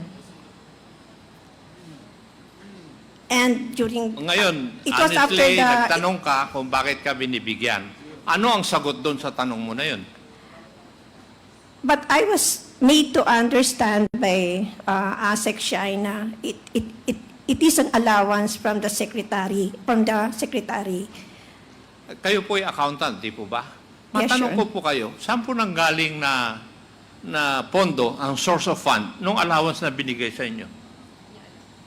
Well, I didn't have the courage to ask for that anymore. Uy, tinanong mo, you had the courage to ask, galing ba ito sa confidential fund? Tapos you did not have the courage to ask, saan galing yan kung hindi galing sa confidential fund? Di po ba? Sure, Honor. Di ba may lakas kang loob na tanungin, galing ba ito sa confidential fund? Pero hindi mo tinanong nung sinabi niya, hindi galing sa confidential fund yan. Saan galing? Di ba dapat yun ang sunod na tanong? Following your line of questioning. Kasi, madam, it is irrelevant whether you're aware of what you have signed or not. Kasi under the circular, you can be also liable. You cannot escape that. Kasi sa dami na inimbestigahan ko, basta nakikita yung signature na nandun yung signature, papailan ka ng kaso ng investigador. Di ba? Kaya nagkukuhan ako dun sa kwan You were brave enough to ask kung galing sa confidential fund. Kasi nasa isip mo na dun sa pinirmahan mo, dun manggagaling yung pondo na binibigay sa iyo as an allowance. Di ba? Yun na napasok sa isip mo na binigyan ka ng allowance sa pagpirma mo dahil sa confidential fund. sa pag-clear o liquidate ng confidential fund. Di ba, Iha? Yes, Your Honor. Yes. And you didn't know that because of your signature, pwede kang lumubog. Tama? Iha? Yes, Your Honor. Sige. Thank you, Mr. Chair. Thank Mr. you. Chair, with the indulgence of Congressman Adjong, in Congressman relation to Abante, what you are recognized. Congressman Akop said, I remember some years ago, Mr. Chair, that when the Vice President was still in the DepEd, that there is a rule that she made, no gift policy. Am I right, Attorney Poa? Yes, Your Honor, that is correct, Your Honor. That's the rule. No gift policy. Do you remember that, Ms. Catalan? Yes, Your Honor. So why is she giving envelopes? If the rule in her office is no gift policy. Therefore, even the Vice President would think that whenever a gift is given, that's bribery. That is subtle bribery. Ms. Catalan.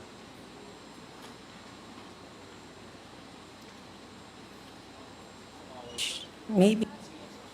Not maybe. Sabi mo sa akin, no gift policy. So therefore, if the Vice President said that there is no gift policy, therefore she is trying to avoid any kind of a bribery or a corruption in his part. Attorney Powa, can you please do you believe that? Well, yes, I do believe that, Your Honor, because even as OSEC, when I was in OSEC, no gifts talaga kami from anyone. No gifts. No gift policy was in place. So, nakita niyo yung answer ng dating spokesperson ni Vice President, am I right? That's the reason why I'm asking you if you are pressured. Siguro kinakailangan, sabihin mo na rito sa amin, you were pressured because of the allowances given to you. Oo. Hindi nyo na kinakailangan pagtakpan pa yung nagbigay sa iyo eh. Ikaw, Miss Catalan, ikaw po ang accountable dito. Ikaw ang kawawa dito. You do not even need to protect those that gave to you the envelopes. Because the fact is this, when the rule in the Vice President's office is no gift policy, she would think that to be corruption. Oh, therefore, yung pagbigay ng allowance sa iyo is actually subtle bribery.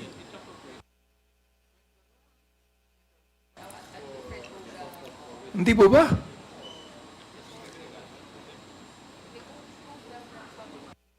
But according kasi kay Attorney Shine during that time, it came from the secretary and who was really just maybe, he was just grateful dun sa performance namin. So I considered it not really a form of bribery, or I was not pressured to sign the liquidation voucher, but I was requested to sign it, sir. I'm not going to, in any way try to convince you otherwise, Ms. Catalan. What I'm just trying to say is, when the rule of the Vice President is no gift policy. In fact, hindi nga siya tumatanggap ng gift sa amin eh, kahit nabigyan namin siya eh.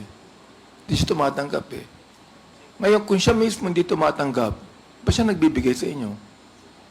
As a form of gratitude. That's your duty, Ms. Catalan. Whether there is no envelope given as a form of gratitude, it's your duty to do your job. Am I right? Yes, Your Honor. That's what I'm saying. Mr. Congressman Sia, you're recognized. Thank you, Mr. Chair. Just like to do some follow-ups on the questions of the chairman. Ms. Catalan, I'd like to know, I think this has already been ask of you, pero I'd like to know, how long have you been working in DepEd? I've been with the department for almost 36 years, sir. 36 years. As a accountant, no, familiar naman po kayo sa trabaho ninyo for the past 3 decades. Alam niyo po yung differences between incentives, bonuses, allowances, hindi ho ba?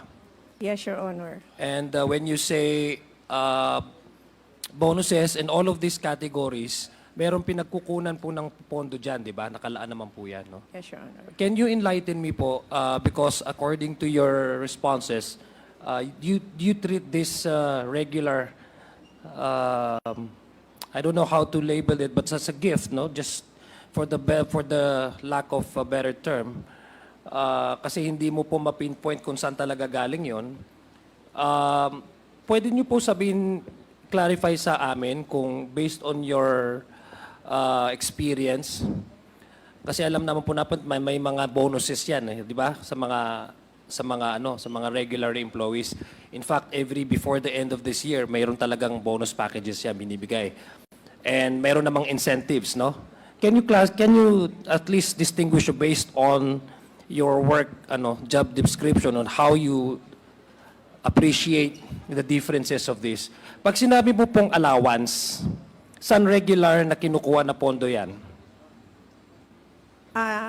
Normally, sir, pag regular po siya at saka yung normal siya sa appropriation or standards appropriation sa personal services ng agency. Okay, sa personal services. Pag sinabi niyo pong mga incentives dun sa mga empleyado, because I believe there are also some employees who have, gone beyond what is expected of them, exemplary yung kanilang mga tinatrabaho, kaya nabibigyan sila ng incentives noon. Meron din ho kayong ganyan at saan po nakukuha din ho yan na category? Sa DepEd, there was no line Wala item po. for incentives. Walang incentives. So what about bonuses po? Bonuses meron po, sir, sa personal services po Sa siya. personal services, okay. So these allowances and these bonuses are regular funding. Yes. Tama po Yes, ba? sir. O, kasi Yes, alam Your niyo po Honor. pinagkukunan. So would you say po itong experience niyo for the past 36 years, has there any instance where a former or previous secretary have also done similar gifts or allowances, as you may call it, prior to the one that is now, but prior to the incumbency of then Secretary Duterte? No, Your Honor. Okay. So, would it be safe to assume, Mr. Chair, that this is something irregular?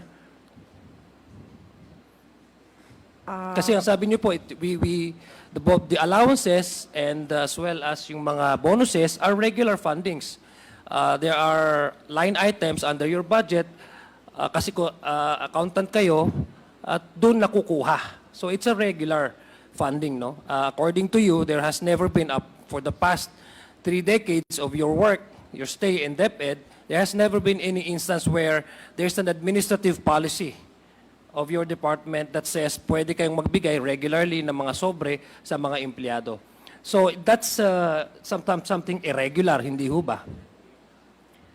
Sir, I was made to understand that the allowance came from But the you have secretary but you have personally. already described to us that the appreciation of allowances is actually based on irregular funding that is allotted to. So what else can you describe that kind of pabuya halimbawa o pagbibigay sa inyo? Since according to you hindi naman siya nagpo-fall as an allowance.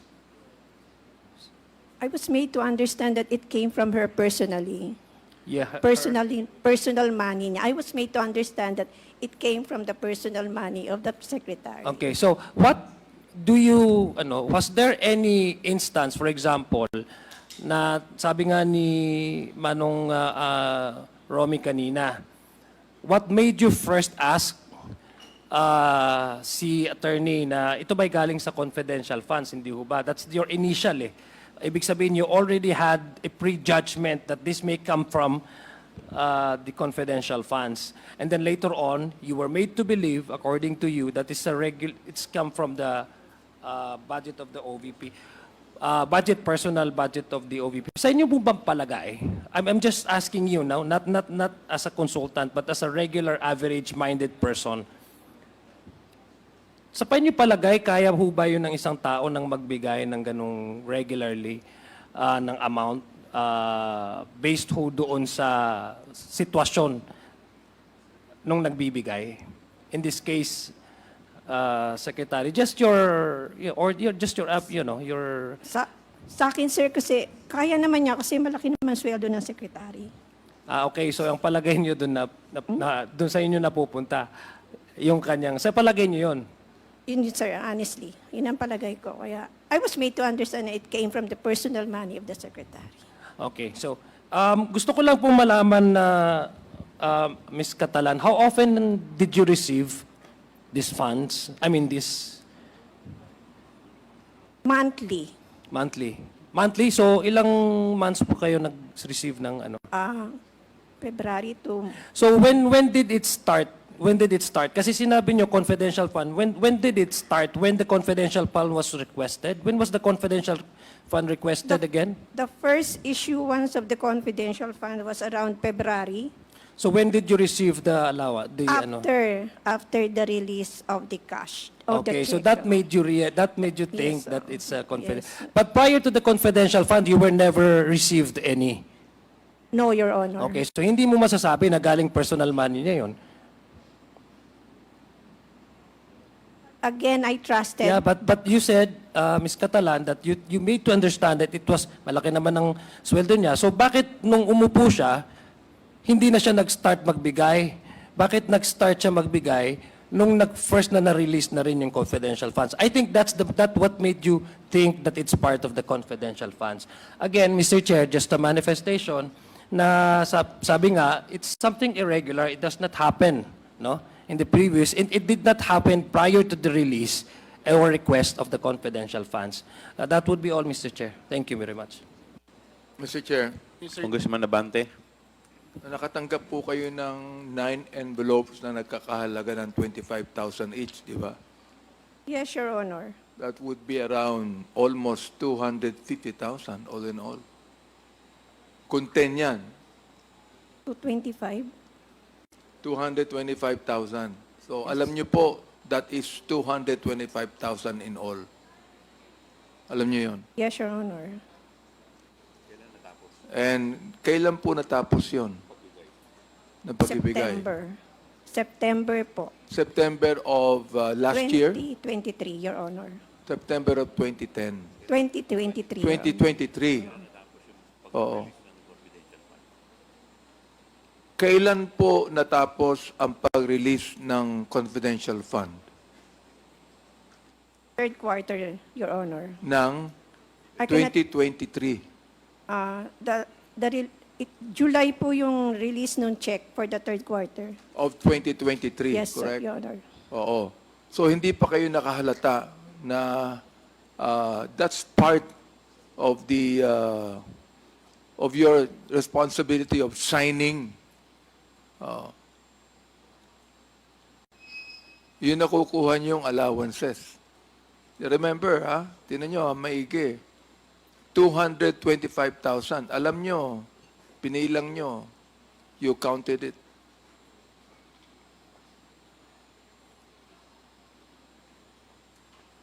Sa Chair, yun lang po.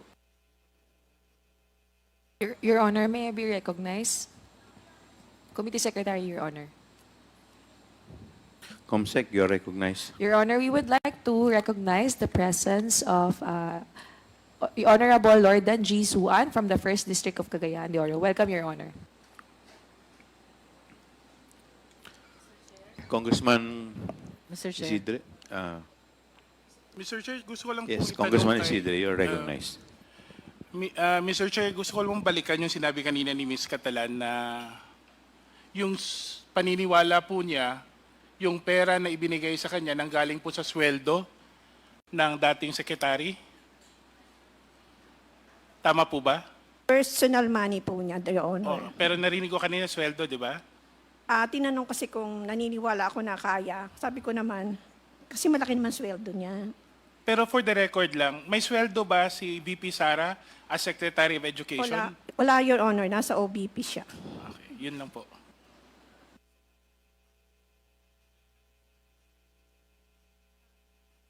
Wala na? Mr. Chair, Please continue. pwede po bang maitanong kay Yusek Mimpin po? Pwede po bang ma-request na sumagot ng tanong si Yusek Mimpin? Yusek Mempin.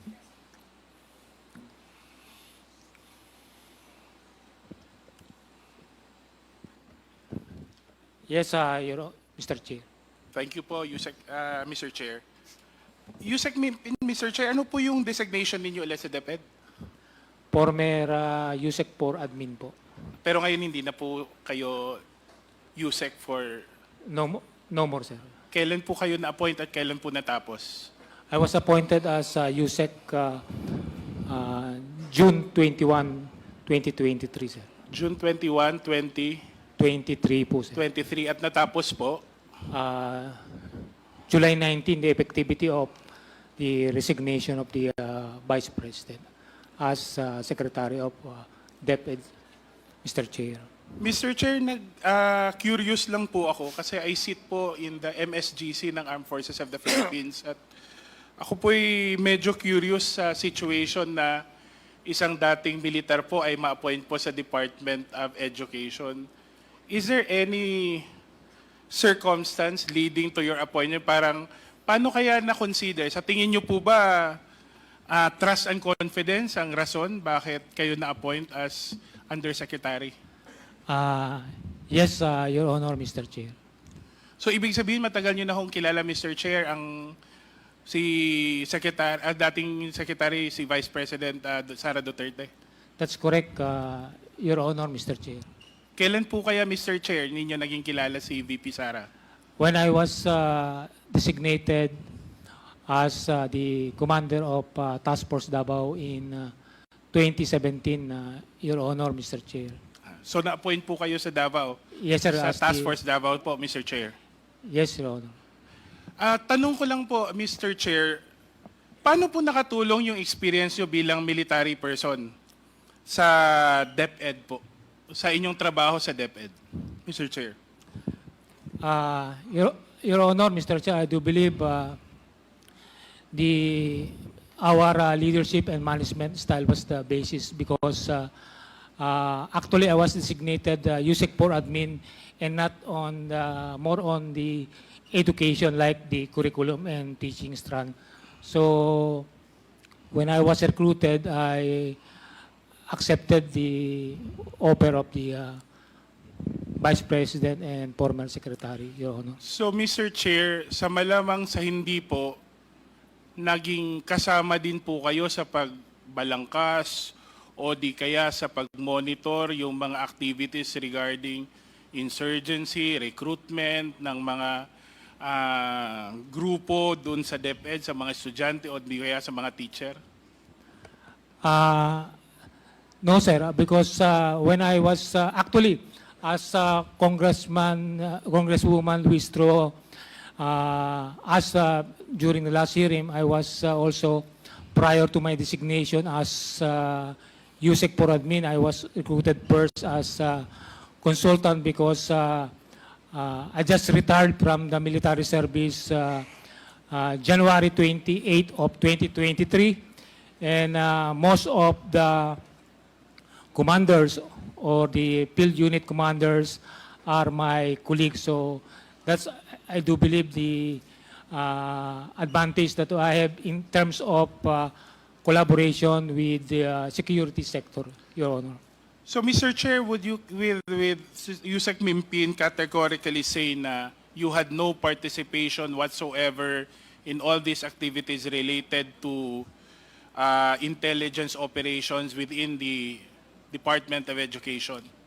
Yes, Your Honor, because there's no, in the mandate of the USEC Board Administration, there's no tasking or function about coordination with other agency. I do believe is the purview of the operational strand because they are the one directly supervising the divisions and districts and even down to the school, Your Honor, Mr. Chair. Naitanong ko po to, Mr. Chair, kasi kung titignan natin, hindi ho birong halaga ang itinilaga ng DepEd, Mr. Chair, sa mga confidential activities, lalo na itong mga purchase of information. Since you mentioned that you were working with the divisions and the regions, Mr. Chair, ang tanong ko lang po, may data po kaya from the regional or division offices on the recruitment of students or teachers by subversive organizations? Personally, sir, I do not have the information, but as the armed forces have some based on their intelligence report, they do have some data on recruitment, but to the specific, I don't have the information, Your Honor, Mr. Chair. But on its own, DepEd, did they undertake any investigation or study in order to establish for a fact, even as to the extent of the prevalence of subversive organizations within the department or within the school system? I was not aware if there's any study made prior or up to now because it's the purview of the operations. Maybe the USEC for operation could give us answer your question, Mr. Chair, Your Honor. Mr. Chair, baka pwede pong sagutin ni USEC po. Meron kayang study na ginawa ang DepEd na mag-i-establish po to the extent ng prevalence itong mga subversive organizations within the school system? Yung sa personal knowledge ko po, meron pong mga collaboration no at that time when I was there with NICA, NTFL, CAC. I got for a previous budget hearing wherein I mentioned nga na there were X number of schools in Metro Manila with recruitment. I believe the information actually came from NICA and CR. But with yung talagang operationalizing yung pag-check kung saan may recruitment, wala po akong personal knowledge. I was actually looking at USEC RevC, so she's the USEC for operations, to check no kung meron siyang knowledge on that. Pwede ba natin tanungin si USEC RevC kung meron? Sorry, Your Honor, Mr. Chair. Good afternoon, Mr. Chair, Your Honors. Yusek, then, what's your name again? Yusek Revsi Escobedo. You're recognized. Yeah, thank you, Mr. Chair. Your Honors, with regard po regarding sa data, kami po ay nakikipag-collaborate and ask for some data with NTFL, CAC, and NICA because with regard dun sa pangangalap ng data about these organizations above ground and underground, wala po kaming capability and competence to do that. So there is no way that DepEd would have the competence, Mr. Chair, to gather the data, to ensure its accuracy, or even establish its relevance. We were totally dependent on the information provided by NICA and LTF-LCAC. Yes, Your Honors.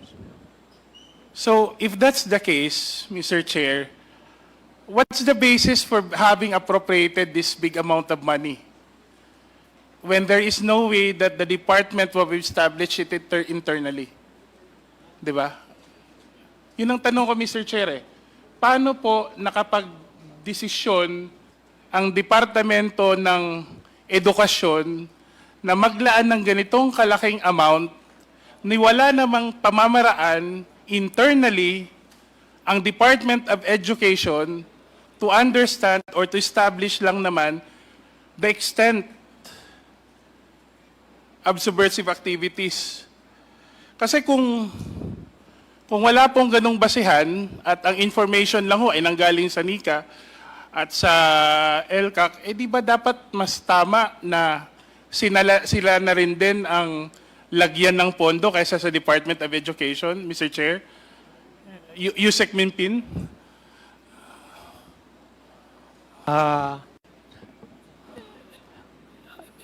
May I elaborate? Actually, the Department of Education, as the trust of former Secretary, the protection of children, that's why there's a collaboration between security sector, meaning the armed forces, the Philippine National Police, wherein they conducted information education campaign, and also the wireless and even the campaigns against drug, because, for example, nabanggit na po kanina yung conduct of wireless. Sa wireless po kasi is a program of... Mr. Chair, I'll cut you there, sir. There is no question about fighting insurgency. There is no question against responding to all these threats. But the thing is, there must have been a measurable way of determining ganito ang kailangan naming amount kasi ganito nakalaki ang problema. Ang tanong, meron bang ganyang ginawa sa loob ng DepEd to be able to justify assigning this amount for this kind of activities? Your Honor, Mr. Chair, I was not aware if there's any. Yusek, meron, Yusek, Mr. Chair, Yusek. Mr. Chair, if I may be recognized. Mr. Chair, when the amount was proposed under, I believe, for 2023, no, so 2022 budget, I was still a spokesperson. I was not part of OSEC, so I had no, I cannot give you any information on how the amount was derived, Your Honor. I think, Mr. Chair, the reason bakit walang makasagot ng direkta kung may empirical basis for assigning funds to these activities is because there is no basis at all. And if we can say that there's no basis and we cannot establish qualified outcomes kasi nga hindi natin ma-justify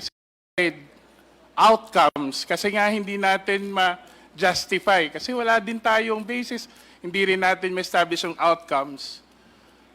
Pwede ho natin, ako sa aking pananaw, pwede nating masabi na hindi talaga nangyari yung mga purchase of information, hindi talaga nangyari itong mga confidential activities. At basically, kailangan nating tanungin saan ba talaga napunta yung pera na nilaan for confidential funds. That's all, Mr. Chair.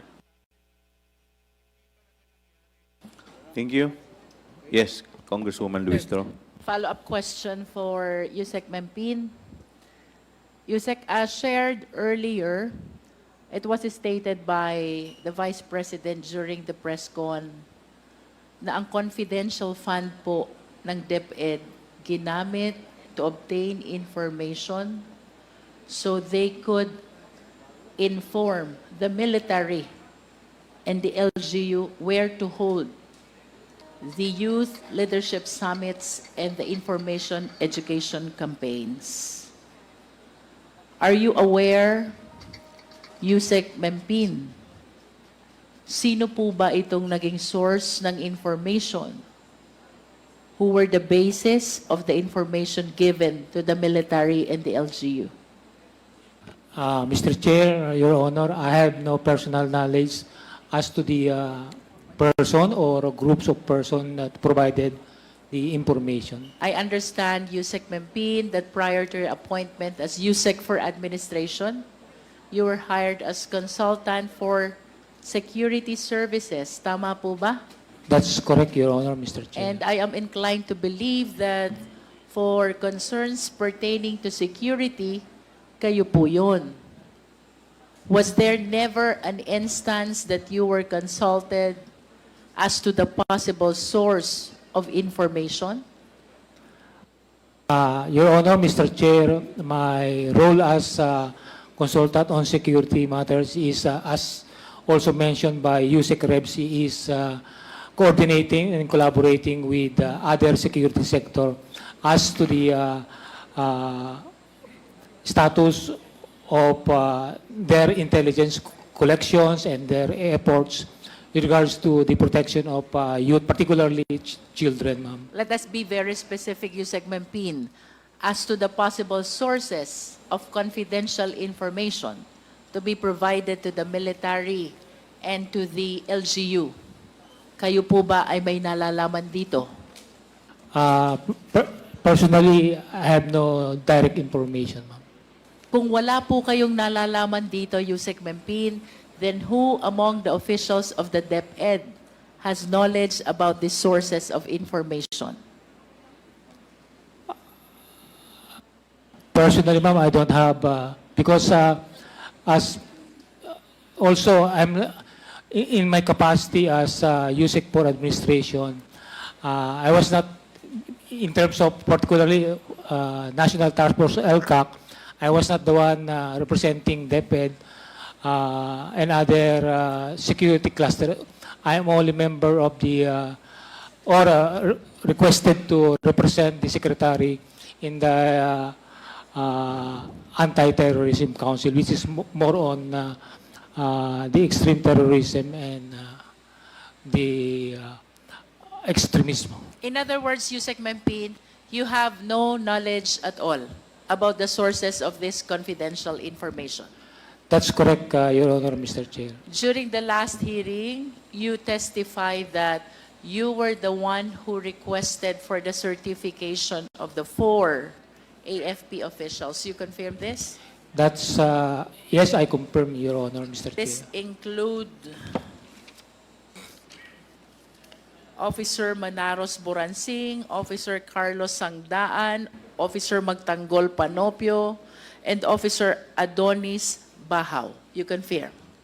Yes, Your Honor, Mr. Chair. Would you know, for the record, that the reason why the YLS and IECs that were conducted and to which these officers issued certification were result of the information that was given by DepEd? Nalalaman niyo po ba kung ang dahilan kung bakit nagkaroon ng YLS as certified by Buransing, Sangdaan, Panopio, and Bahaw ay ang mga impormasyon na na-obtain ng DepEd at ibinigay sa AFP? I have no personal direct information that the information directly came from the Department of Education, but because in their certification is stated that the information gathered from the DepEd, LGU, and even Philippine National Police, and some from the PIDEA, ma'am. If you are the one coordinating with these 4 AFP officers who issued the certification, and you have no knowledge at all about the connection of the source of information and the recipient of the YLS, is it a reasonable conclusion na wala naman po talagang information na na-provide sa AFP? Reason kung bakit nagkaroon ng YLS? Yes or no, Yusek? May I be clarified? No, question, ma'am. If you are the one coordinating with these officers, you and you alone coordinating with these officers who issued the certification on the conduct of YLS, and you're telling us wala kayong alam dun sa confidential information which are supposed to be the basis of the conduct of the YLS, would you agree with me if I would say wala naman talagang impormasyon na na-provide sa AFP? Because as a matter of fact, Yusek Mempin, during the last hearing, all these 4 officers testified that this YLS is part of the regular program. Do you agree? Yes or no? Yes, I agree that it is a activity of the armed forces. Yes, you agree that this is part of the regular activity of AFP with or without DepEd. The AFP regularly conducts YLS. Tama po ba? That's correct, Your Honor. And Mr. with Chair. regards to the information which are supposed to be provided by the DepEd to the AFP for the conduct of YLS, do you agree as well? Wala talagang information na na-provide? Yes or no? I don't have the exact information whether they have the information directly coming from DepEd. Yusek Mempin, you are the lone official of the DepEd coordinating with these 4 officers of AFP? May I be allowed to elaborate further? Because I also, during my stint as commander in the field, we also conducted the Youth Leadership Summit during my battalion commander, brigade commander, and even division commander. You were still with the AFP during the time. Yes. Because that is consistent with your prior testimony and even of the rest of the AFP officers that YLS is part of the regular activity with or without DepEd. AFP conducts YLS. Tama po ba? That's correct, Your Honor, Mr. Chair. So what is your answer now? May information po bang na-provide? Ma'am, as again, I have no knowledge if they have direct information or not. I therefore conclude, Yusek Mempin, that no information was provided by DepEd to AFP. This is based on the fact that you're the lone DepEd official who are coordinating with these officers. And if you yourself has no knowledge at all, then who else will have a knowledge in DepEd? Mr. Chair, I wish to raise a few questions with Ms. Catalan. Ma'am, Ms. Catalan, you're recognized. Yes, yes, Your Honor. what made you decide to disclose the information to the committee that you received 9 envelopes? I was just being honest because the Honorable Chair has asked me. But what were you thinking when this question was raised? Were you thinking that it will incriminate you into an offense or crime, or were you thinking that it is just okay to disclose because you honestly believe that the same came from the personal money of the Vice President? As I mentioned earlier, I was made to understand that the money came personally from the Secretary. Ano po bang diferensya o pagkakaiba, Ms. Catalan? Kung yun po bang pera ay galing sa confidential fund at kung yung pera ay galing sa personal na pera ng Vice President, may diferensya po ba yun? Yes, ma'am. Kasi nga, kaya ko siya tinanong nung una, is this part of the confidential fund? And I was made to understand na no. From your personal standpoint, ma'am, kung yun po ba ay galing sa confidential fund, what therefore is the issue? I could have said, I could have refused to act. Why, ma'am? Bakit mo i-refuse kung galing siya sa confidential fund? Kasi po, may nababalitaan na kasi ako na pag confidential medyo may problema. So, And yet you conformed to sign the liquidation. In spite of the knowledge that there are issues surrounding already confidential fund. Tama po ba? I signed the liquidation voucher or liquidation report because it should be part of the liquidation documents Yes, that I should be understand. submitted. But that is a confidential fund. Liquidation of confidential fund. Tama po ba? Yes, Your Honor. So ano po bang iniisip nyo na issue kung yung perang napabigay sa inyo ay galing sa confidential fund? That could be subjected to post-audit. That's all? Yes, Your Honor. Eh kung ito naman pong perang ito'y galing sa personal money ni Vice President, what will be the issue? Sir, Your Honor, wala po kasi personal money naman po niya yun. That's what you believe. Yes, Your Honor. How long have you been in the government? I've been in the government for 36 years. 36 years. Yes, Your Honor. If that money is part of the confidential fund, then you will be implicated for a possible case of malversation. But if that money is part of the personal money of the Vice President, please understand that the mere act of receiving money, you being in the government, already constitute a violation of the law. And this is provided under Anti-Graft and Corrupt Practices Act, Republic Act 3019, paragraph 3B, receiving of gifts. The same is true with respect to Republic Act number 6713, Code of Conduct and Ethical Standards, Section 7, receiving of gifts. And ultimately, PD 46, prohibiting the giving and receiving of gifts to public officials and employees. I hope you understand that, ma'am. Thank you, Your Honor. Thank you, Mr. Chair. Thank you. Mr. Chair, yes. Yes, Just a Congressman few- Sia. Thank you, Mr. Chair. Just a few questions I would like to ask. Maybe I can direct my questions to Attorney Pua. Apart from your service to the Vice President as a spokesperson, you were once her Chief of Staff, right? Yes, Your Honor. Attorney You were- Pua. Mr. Chair, sorry. Mr. Yes, Chair, you were yes, Your Chief Honor, of that's Staff correct. when she was the Secretary of DepEd. For a time, not for the entire duration, Your Honor, but on the latter time. I started April 2023, Your Honor. Up to when? What Until time did July you- 19 when she resigned. So, from so a DepEd. portion of the discussion of the confidential funds, when it was brought out in the open, you were then still the Yes, Chief Your of Staff of the Vice President when Yes, she Your was also still the Secretary of DepEd. Yes, Your right? Honor. Mr. Chair. You heard about the testimonies of your fellow guests here, right?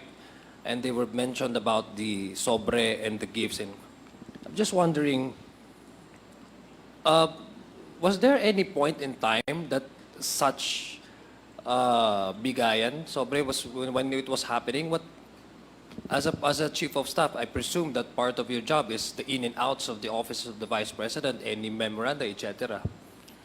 I would just like to know, Mr. Chair, to your knowledge, do you have any, or would you know, for example, that such gifts are being given? Let's presume, no, assuming without conceding that there's in fact given, no, out of the good heart, no? Was there any point in time that you were made to also understand that this may be a regular process, that the Vice President is really giving out gifts to sobre to the employees of DepEd? Mr. Chair. Where were you when all of this are happening? Mr. Chair, again, I'm under oath. Hindi ko po alam na may ganyang pupunta sa office, binibigyan ng envelope. Perhaps I need to contextualize and give you an idea of the working relationship back in DepEd then. In DepEd, I think anyone who's worked with the Vice President would know that the way she does things, it's highly compartmentalized. No? So, for example, I may be in the same office as my ASEC, who was then ASEC Fajarda, but we had totally separate duties. So what does that mean? It means that she takes care of the OSEC proper because she was already HEA even before I came in as Chief of Staff. She was already HEA. No? So when I came in as Chief of Staff, the duties that were assigned to me was basically the day-to-day of DepEd. So meaning I would hold cluster meetings with the USECs on a weekly basis. My primary marching order was to deliver on the Matatag agenda.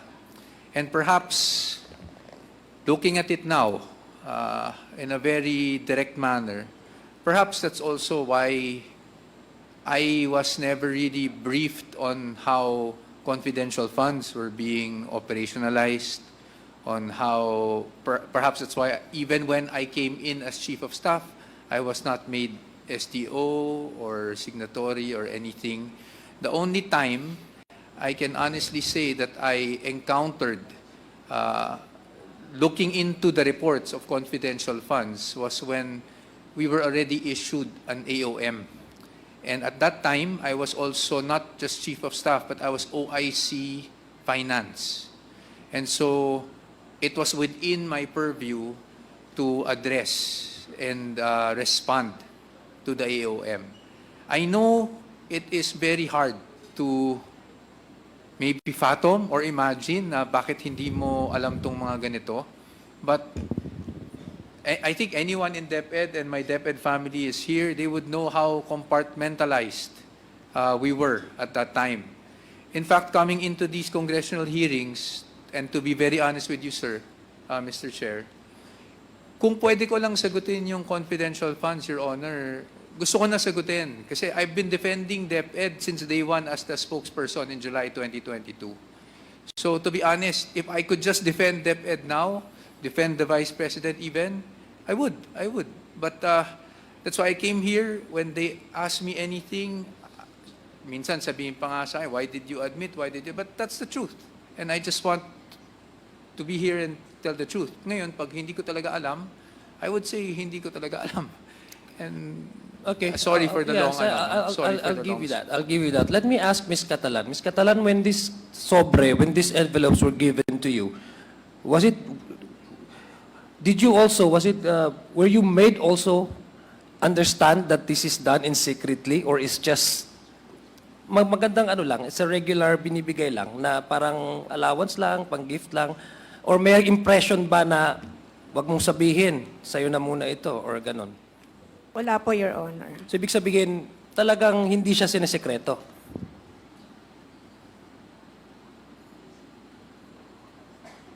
Basta, Your Honor, papatawag ka lang sa office.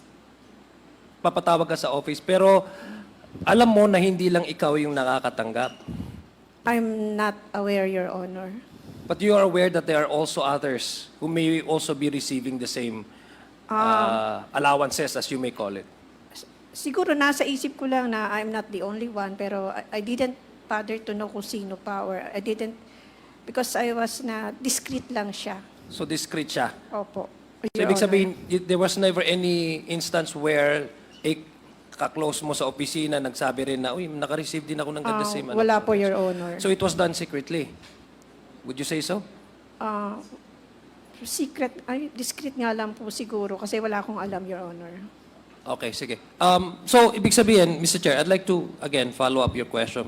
Gusto ko lang malaman, no? So, you said that your task really is being compartmentalized, that you have never any way of knowing that this, is that what you're trying to make this committee understand, that as a Chief of Staff, there was never any moment or any, like for example, any instance where there was really that information or knowledge? Kasi taken from the explanation of Ms. Catalan, allowance to, it's not something irregular. Parang ganun yung pagkaintindi niya eh. Hindi naman siya dapat sekreto or although discreetly binibigay sa kanya pero ang understanding niya is galing pala sa personal money ni Vice President. So hindi dapat siya sekreto. So are you telling this committee that in the span of your tenure as a Chief of Staff, you have never heard anybody, or at least with your co-workers, saying that there's an allowance from the good heart of the Vice President giving out for these employees? Mr. Chair, if there was... Please continue. If there was an instance, Your Honor, that I would say maybe pumasok sa utak ko na may nabigyan, it was probably nung 2022 December, because it was meant to be parang a Christmas, no? Yeah, but that's already, sabi ni Ms. Catalan, that's regular bonuses. But we're talking about these, But throughout the envelopes, I can honestly say walang ibang USEC or Ms. Runa. I can honestly say I just found out today also. So walang ganyang usapan eh. Hindi walang lumapit sa akin na nagtanong man lang kung ako ba may natanggap, or them narrating to me na sila may natanggap sila. To be perfectly honest with you, wala talaga akong narinig eh. As a Chief of Staff, it's, to me, as a Chief of Staff, because you're appointed as a Chief, so big sabihin, trust and confidence is everything, di ba? Kasi ikaw, before it reaches your principal, everything should be, everything should be a course through as a Chief of Staff through you, no?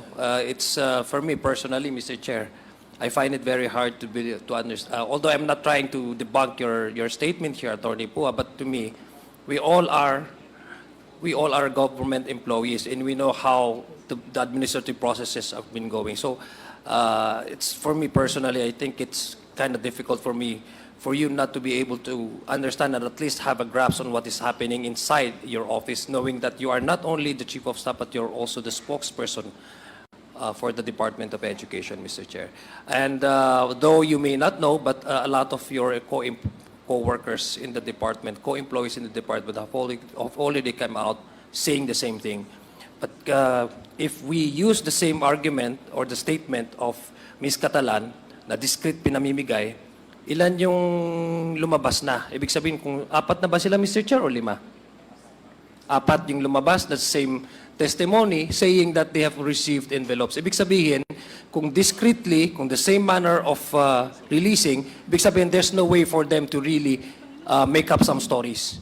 But they came out with the same narrative and the same stories. Yun lang yung gusto kong ipaintindi, no, Mr. Chair. Do you have what's your thought on that? Mr. Chair, may I respond? I respect your view, sir. Like I mentioned earlier, Mr. Chair and Honorable Congressman, if I were in your shoes, I would also find it hard to believe, hindi ba? And that's why I had to put it in context, no? I did not know the Vice President till the day I was hired as her spokesperson in July. I wasn't with her prior. So perhaps there are things that's why I said it was compartmentalized. Perhaps there were things that are not shared with everyone, are not shared with me, are shared with me, but are not shared with others either. Perhaps that's the only way I can even fathom it, no? But definitely operationally, which means policy, which means whatever happens in DepEd, I can honestly say that really goes through me. But on why they are naming ASEC Sunshine as the one giving the envelope, I really do not know. And even if you were to ask me now, I wouldn't even dare ask. What's the task of Attorney Sunshine pala, if I may ask? As far as I know, she was the head EA even before I joined DepEd, Your Honor. So in fact, she was the one who interviewed me when I applied for DepEd. And then my last interview was the Vice President, and that was the day that I met the Vice President for the first time, when I was offered the job of spokesperson. And I remained to be a spokesperson from July 2022 to around April 2023. So just to give you a background on all this, because I can definitely understand, Your Honor, the sentiments of the good congressman on parang medyo weird, no? Chief of Staff ka, bakit di mo alam ang lahat ng nangyayari? In fact, it's a bit embarrassing for me to also admit na hindi ko alam lahat ng nangyayari. But it's really the way it is. Things are compartmentalized even from day one. So even as spokesperson, when may balita and I need to get to an interview, honestly, I have to message with the Vice President at that time to find out every time on what she wants me to say during the interview. At least just to give you a picture, Your Honor, on how it was. Okay, thank you. Just I guess manifestation in closing, Mr. Chair. Narinig naman natin ilan yung lumabas na po dito sa committee na the same yung kanilang sinabi, na nakareceive po sila ng envelopes, no? At hindi ho nila ma-explain kung saan lang gagaling itong mga envelopes na ito. May iba sinasabi gift, may isa sinasabi it's a form of persuasion, but whatever they call it, it's something irregular. It does not happen regularly, no? Pangalawa, yung 4 na po, kung tatanungin sa katanungan, sa kasagutan po ni Ms. Catalan, ang sabi po niya, tinatawagan po sila individually, binibigay sa kanila. I think the same story also we've heard from the rest of our invitees who said also the same thing, no? Ibig sabihin po, hindi ho sila pinag-usapan, itong 4 na ito, hindi nila napag-usapan, meaning to say they've done the individual na binibigay sa kanila. So it's impossible for these individuals who came out saying the same thing to make up stories na pare-pareho po ang kanilang sinasabi. Ang point ko lang po dito, Mr. Chair, is if it's done discreetly, secretly, there's something really the act really in the giving out of these sobres must be really in question, Mr. Chair. Yun lang pong aking manifestation, Mr. Chair, at marami pong salamat. Thank you, Attorney Puwa, for giving us a background. Mr. Chair. Thank you, Mr. Chair. Yes, Congressman Acop, you're recognized. I would just like to follow up the question of the Honorable Adyong. Yusek Puwa, ang sabi po nyo, hindi kayo nakatanggap ng envelope. Did I hear it right? Mr. Chair, Nakatanggap po ako pero hindi envelope mula kay VP mismo. Occasionally, no? And I can try to cite the occasions if you would want me to. Yung envelope, kagaya ni Madam Catalan. I was never called to ASEC Shine's office, for the record, to receive an envelope. I don't know why, to be honest. Thank you. Asek Monsayak, have you received also an envelope? Just Good like afternoon. Madam Catalan? Good afternoon, Asik Mr. Chair Monsayak, and you're Your Honor. recognized. May I answer, Your Honor? Yes, please. Your Honor, I never received any envelope from ASEC Shine Fajarda or the Vice President. Never, Your Honor. And if you will recall the testimonies of the persons who supposedly admitted that they received envelope, they started receiving February and it ended September 2023. I only joined DepEd in October 2023, Your Honor. Thank you, Your Honor. Thank you. Yusek Escobedo, the same question. Yusek Escobedo. Mr. Chair, you're Your recognized. Honors, hindi po ako nakatanggap, but during birthday, binigyan lang po ako ng isang cash lang po for my birthday and Christmas. Thank you. How about Yusek Mefin? Yusek Mempin. No, sir. No. No, sir. Now, Madam Catalan, what makes you special, or what do you have that you would merit a 25,000 envelope, contained in an envelope? Ano pong meron po kayo? Miss Catalan, you're recognized. Hindi ko po masagot, Your Honor. Kasi, yung mga matataas sa inyo, ang testimony nila, hindi po sila nakakatanggap. Pero here you are,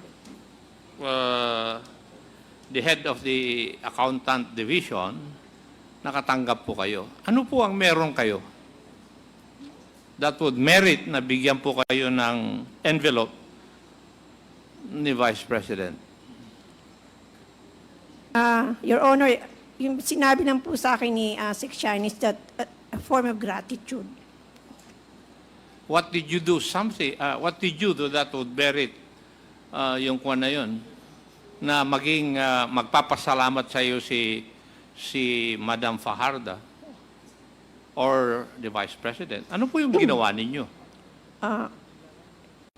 Maybe we're just doing our job in the accounting division, so maybe they were just very... Naniniwala po ba kayo na sobre at pera ang award ng isang empleyado na efficient sa pagtrabaho po niya? Maybe, Your Honor. Huh? When you say maybe, it is being done in the department? Ganun po ba? No, no, Your Honor, kasi O kaya nga, I cannot anong say meron ka na ganun ang kwan sa iyo? I'm sorry, Your Honor, hindi ko po masasagot kung ano ba meron. Kasi ako, ang tingin ko, dahil ikaw ang head ng accounting division, kagaya ng maging head ng budget o mga head ng treasurer, it is your position. Kasi yung liquidation at saka clearing, dumadaan palagi sa inyo sa inyong mga opisina. Di ba? At no matter how you look at it, marami pong kalokohan sa liquidation at saka use of funds. Di po ba?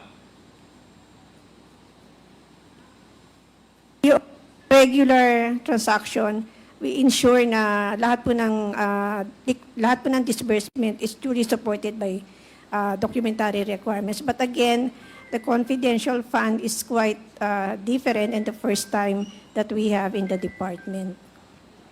Whether it's confidential or regular funds, may mga kalokohan sa liquidation. Would you agree? Kasi ang daming kaso sa ombudsman na ganyan eh. So it's happening. Honor, but in DepEd, basta regular transaction po, we ensure na lahat po ng transactions or disbursements are duly supported with supporting documents, and these are subject to post-audit naman po. Hindi natin, I would ask you questions regarding the regular fund, tsaka sa procurement, but it's not the issue of the day. Ang issue kasi ngayon is the use of confidential funds. I would like to ask you that also. Pero ako, from my experience, nakikita ko na yung mga ganyan na pwesto, yun po yung nareregaluhan ng sobre. Either by the heads of office or by those who transact business with your office. Kasi the ombudsman cases would show that na nangyayari talaga. Hindi po ba kayo naniniwala ron? Naniniwala po, Your Honor. Thank you. Thank you, Mr. Chair. Mr. Chair, Congressman Nabante. Ms. Catalan, you have been in the DepEd for 30 years, correct? Your Honor, 36 years. How many cabinet secretaries have you been in? I cannot remember, but the first cabinet secretary was Secretary Isumbing. Were you even given envelopes during those times on different secretaries? Your Ms. Honor, as Catalan? I mentioned earlier, there was no giving of envelopes in all these years except in 2023. So therefore, only when the Vice President was the Secretary of DepEd. Yes, Your Honor. Okay. You've got to realize that those 9 envelopes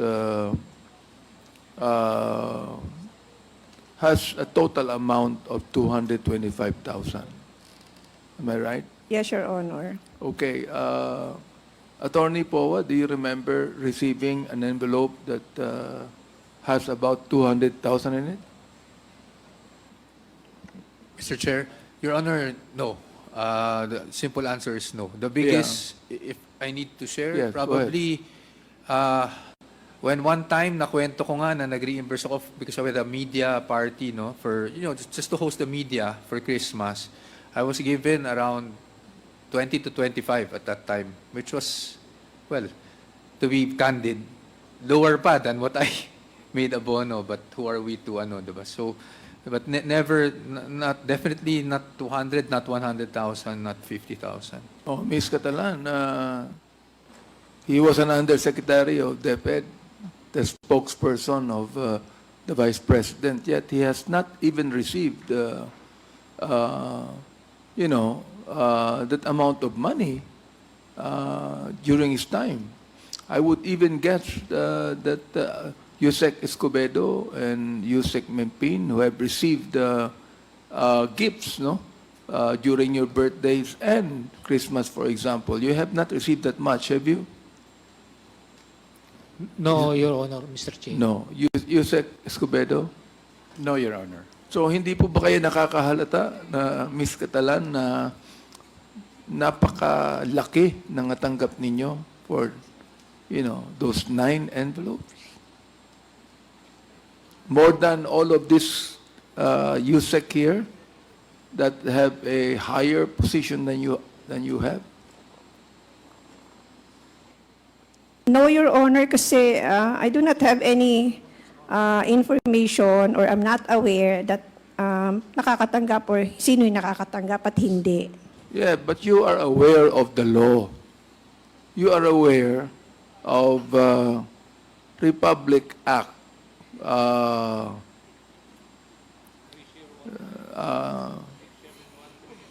Republic Act, 3019,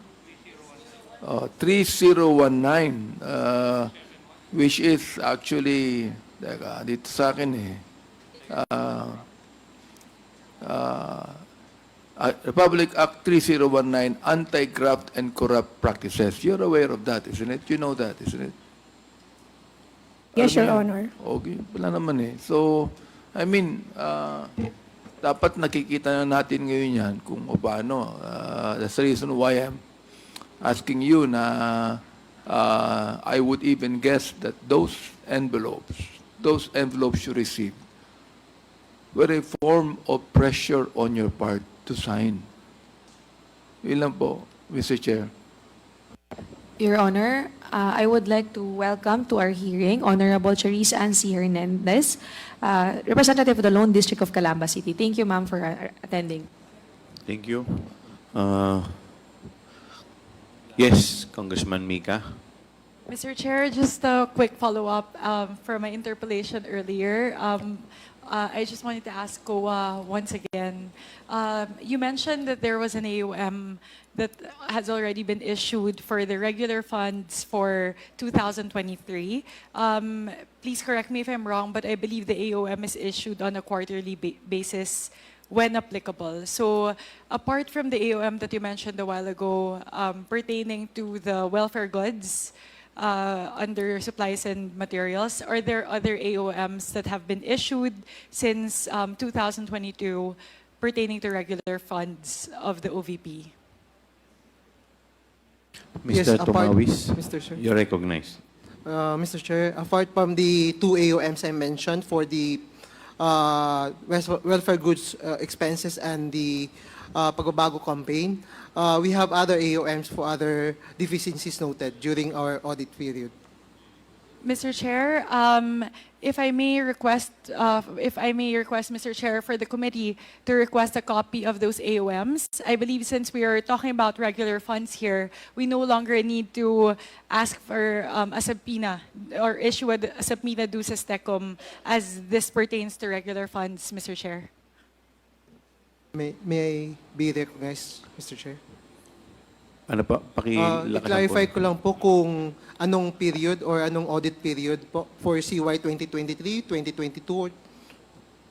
Mr. Chair, if I may ask, fiscal year 2022, fiscal year 2023. From the from the third and fourth quarter of 2022, and the however many quarters you've already audited for fiscal year 2023. Kasi hanggang, what was the last quarter po that you audited? Year po, Mr. Chair. The last full year year. po is 2023. Kasi po the AOMs that we saw on the confidential funds were on a quarterly basis eh. So pag regular fund po, one per year lang siya. Continuous lang po siya, and every time na may makita kaming deficiencies, we communicate the results of our audit during the year po. If that's the case, Mr. Chair, may I please request for all AOMs issued by the Commission on Audit with regard to regular funds of the Office of the Vice President from fiscal year 2022, 2020, and 2023, Mr. Chair. COA, please take note of the manifestation of Congresswoman Mika Swansing. Yes, Mr. Chair. Yes. Noted. Meron pa po bang concern? Mr. Chair, Yes, please follow-up continue. lang po. Mr. Chair, kanina lang po, I was thinking about the response of COA to one of the questions pertaining to the welfare goods. Kasi po, you mentioned in the AOM that was issued for the welfare goods, the main deficiency that was found there was a lack of a distribution list. May you please confirm that, Mr. Chair, on the part of COA? I-broaden ko lang po na ang deficiencies is pertaining to the gaps on the existing guidelines on the distribution of welfare goods po, not on the distribution list per se. Mr. Chair, may we please ask COA to enlighten us, what does it mean to be non-compliant with the guidelines with regards to distributions? Because it's, for me, it's a little bit alarming. Say, if there are two different things, if you talk about non-compliance with distribution guidelines, you can either be talking about non-compliance with internal controls, which you mentioned are receipts, distribution lists, etc. But on the other hand, there could also be deficiencies around supplying names of actual beneficiaries, in which case it is no longer an internal control issue, but rather a utilization issue, an accountability issue. So I just wanted, Mr. Chair, for COA to enlighten us kung ano po yung deficiencies nila when they say it's non-compliance with distribution policies, Mr. Chair. If I may allowed po to read na lang po yung nasa report po namin. Please do so. So, in the review of welfare goods expenses amounting to 176 million for CY 2023, it revealed that due to gaps in the guidelines and procedures provided in the Office Order Number 2023-21 dated October 13, 2023, the guidelines on the receipt and distribution of welfare and control measures, various deficiencies in the distribution of welfare goods were noted. Then ito po yung mga deficiencies. First is the following documents needed to support the distribution of welfare goods were not required by the agency to be submitted. Then next, they are delayed preparation of Mr. Chair, financial... mahaba pa ba yan? You can just submit that to us. Medyo mahaba po, Mr. Chair. Mr. Chair, I already got what I wanted to hear actually, and which I actually hope not to hear, which was hindi nag-request yung agency ng documentation with regard to distribution. Tama po ba? Kasi ang ibig sabihin po nun, walang patunay na distribute po yung mga welfare goods. Yun po yung pagkakaintindi ko doon po sa sinabi nyo.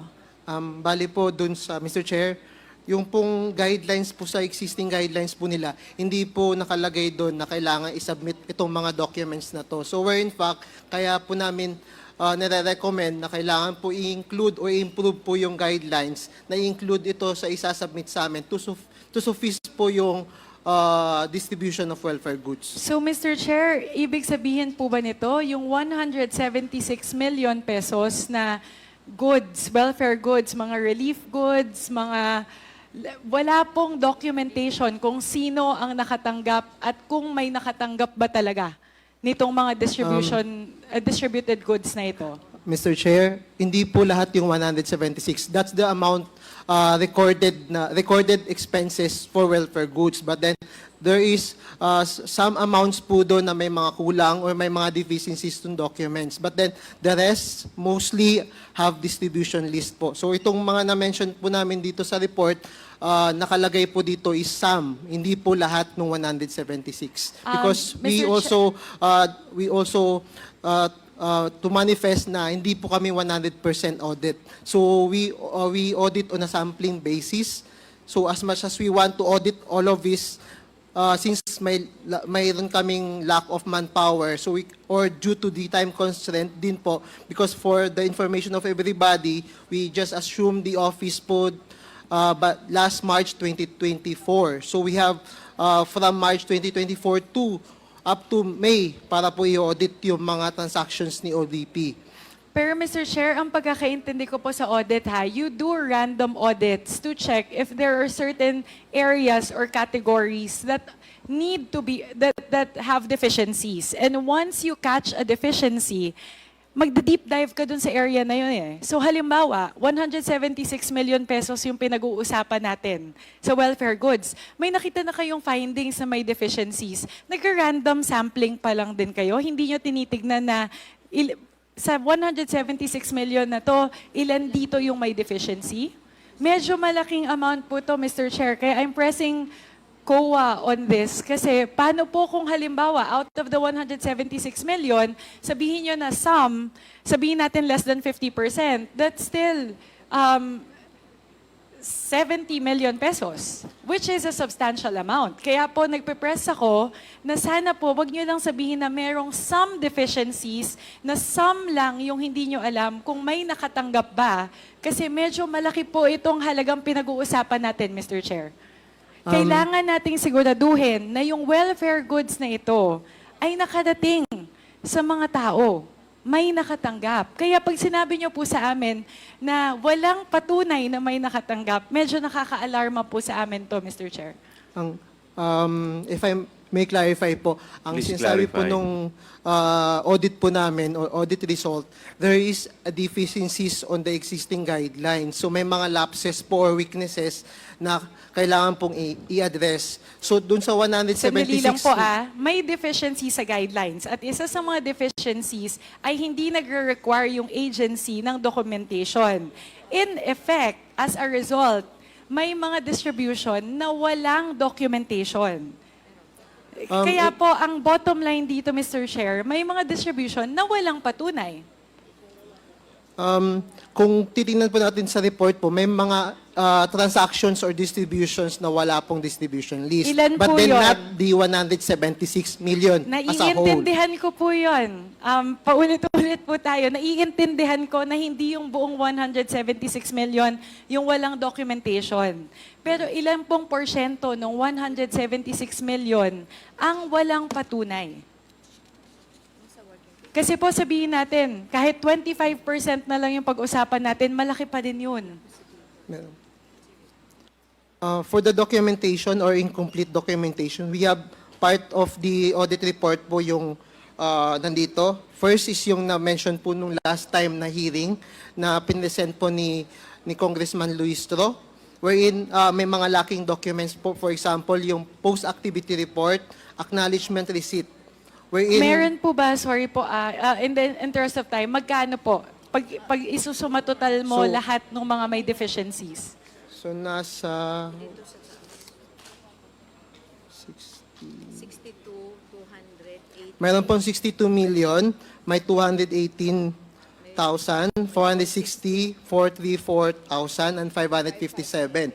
But then as to the post-activity report, the head of the agency or the management of the OBP has submitted their comment that these documents were attached on the liquidation of the cash advances ng mga satellite offices. Hindi lang po na-i-attach doon sa liquidation or doon sa distribution ng welfare goods. So, as of now po, kaya po nilagay namin or sinasabi po namin na nandun pa rin naman po yung as to validation, na-validate din po namin yung doon sa mga nandun sa other attachments. Hindi lang po siya na-attach. So that's why one of the recommendation po doon sa AOM po namin is to revisit yung existing guidelines and then mas paigtingin yung mga controls para po yung mga kulang-kulang na documents. Hindi kasi sinasabing kulang talaga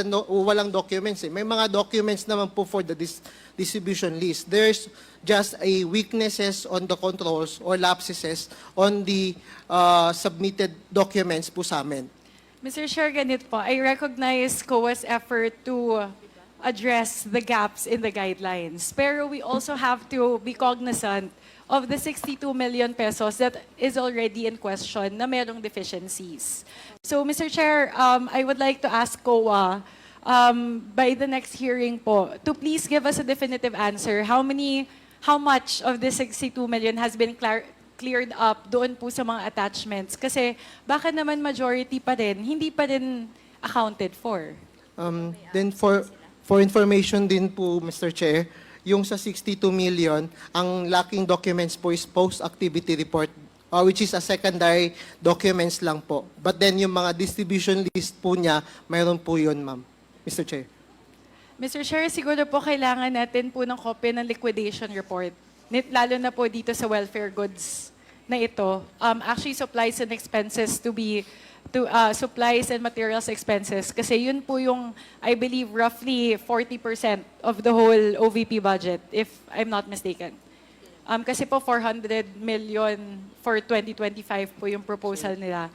So yun lang, Mr. Chair, we just want to make sure that there's a difference kasi between internal control deficiencies and utilization issues, liquidation issues. Kaya yun lang po, Mr. Chair. If I may request for those two documents, all the AOMs issued by COA for the regular funds of the Office of the Vice President for fiscal year 2022 and 2023, at saka po, ito pong mga liquidation, ito pong mga items in question with regards to the welfare goods, Mr. Chair. Thank you very much, Mr. Chair. Thank you very much, Mr. COA. Chair, Thank you. Yes, Congressman if Abante. you remember, COA, we have asked that question before, no? Yung liquidation report na yan, di ba? So, ang request na lang namin siguro, paki-fast track dahil mamaya, makatanggap na naman kayo ng envelope. May I be recognized, Your Honor? Yes, Ma'am Hemora, you are recognized. Your Honor, Mr. Chair, we need clarification. Do we have to wait for the subpoena or request from the committee to submit those documents that were just requested by the Honorable Congresswoman Swansing? Mr. Chair, if I may be recognized, Yes, Congresswoman Swansea. Mr. Chair, since we're talking about regular funds here, I believe this request doesn't necessitate the issuance of a subpoena anymore. Kasi from what I understand, a subpoena dues tecum is required if we're asking for pertinent documents relating to confidential funds. But since we're talking about regular funds here, like ComSec and I had this conversation a while ago, we no longer need the subpoena, right? I confirm, Your Honor. I confirm, Your Honor. Okay. But we can request for a request, or is this forum is and for further approval of the chair, we'll just represent to our chair that there's a request from the committee, or we will wait for the formal request from this committee. Formal request, Mr. Chair. Kailangan nyo ba yun? Yes, sir. Your Honor. This We is will, already put on record. This is already put on record. So there should not be any more formal requests. You should have to submit that to us.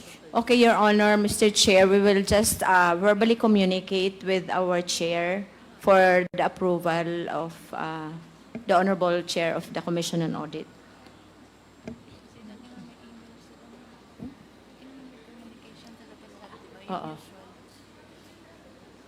We will just draft a letter request for purposes of compliance. Will that suffice? Yes, Your Honor. Thank you very Thank much. you po. Kung wala na po tayong mga concern, meron pa po bang ibang matters? Mr. Your Chair, Honor. To discuss? I'm sorry. Yes, Congressman Abante. motion to suspend. Second. There's a motion to suspend. It's duly seconded. Is there any objection? Hearing none, the committee hearing of the Committee on Good Government and Public Accountability is hereby suspended.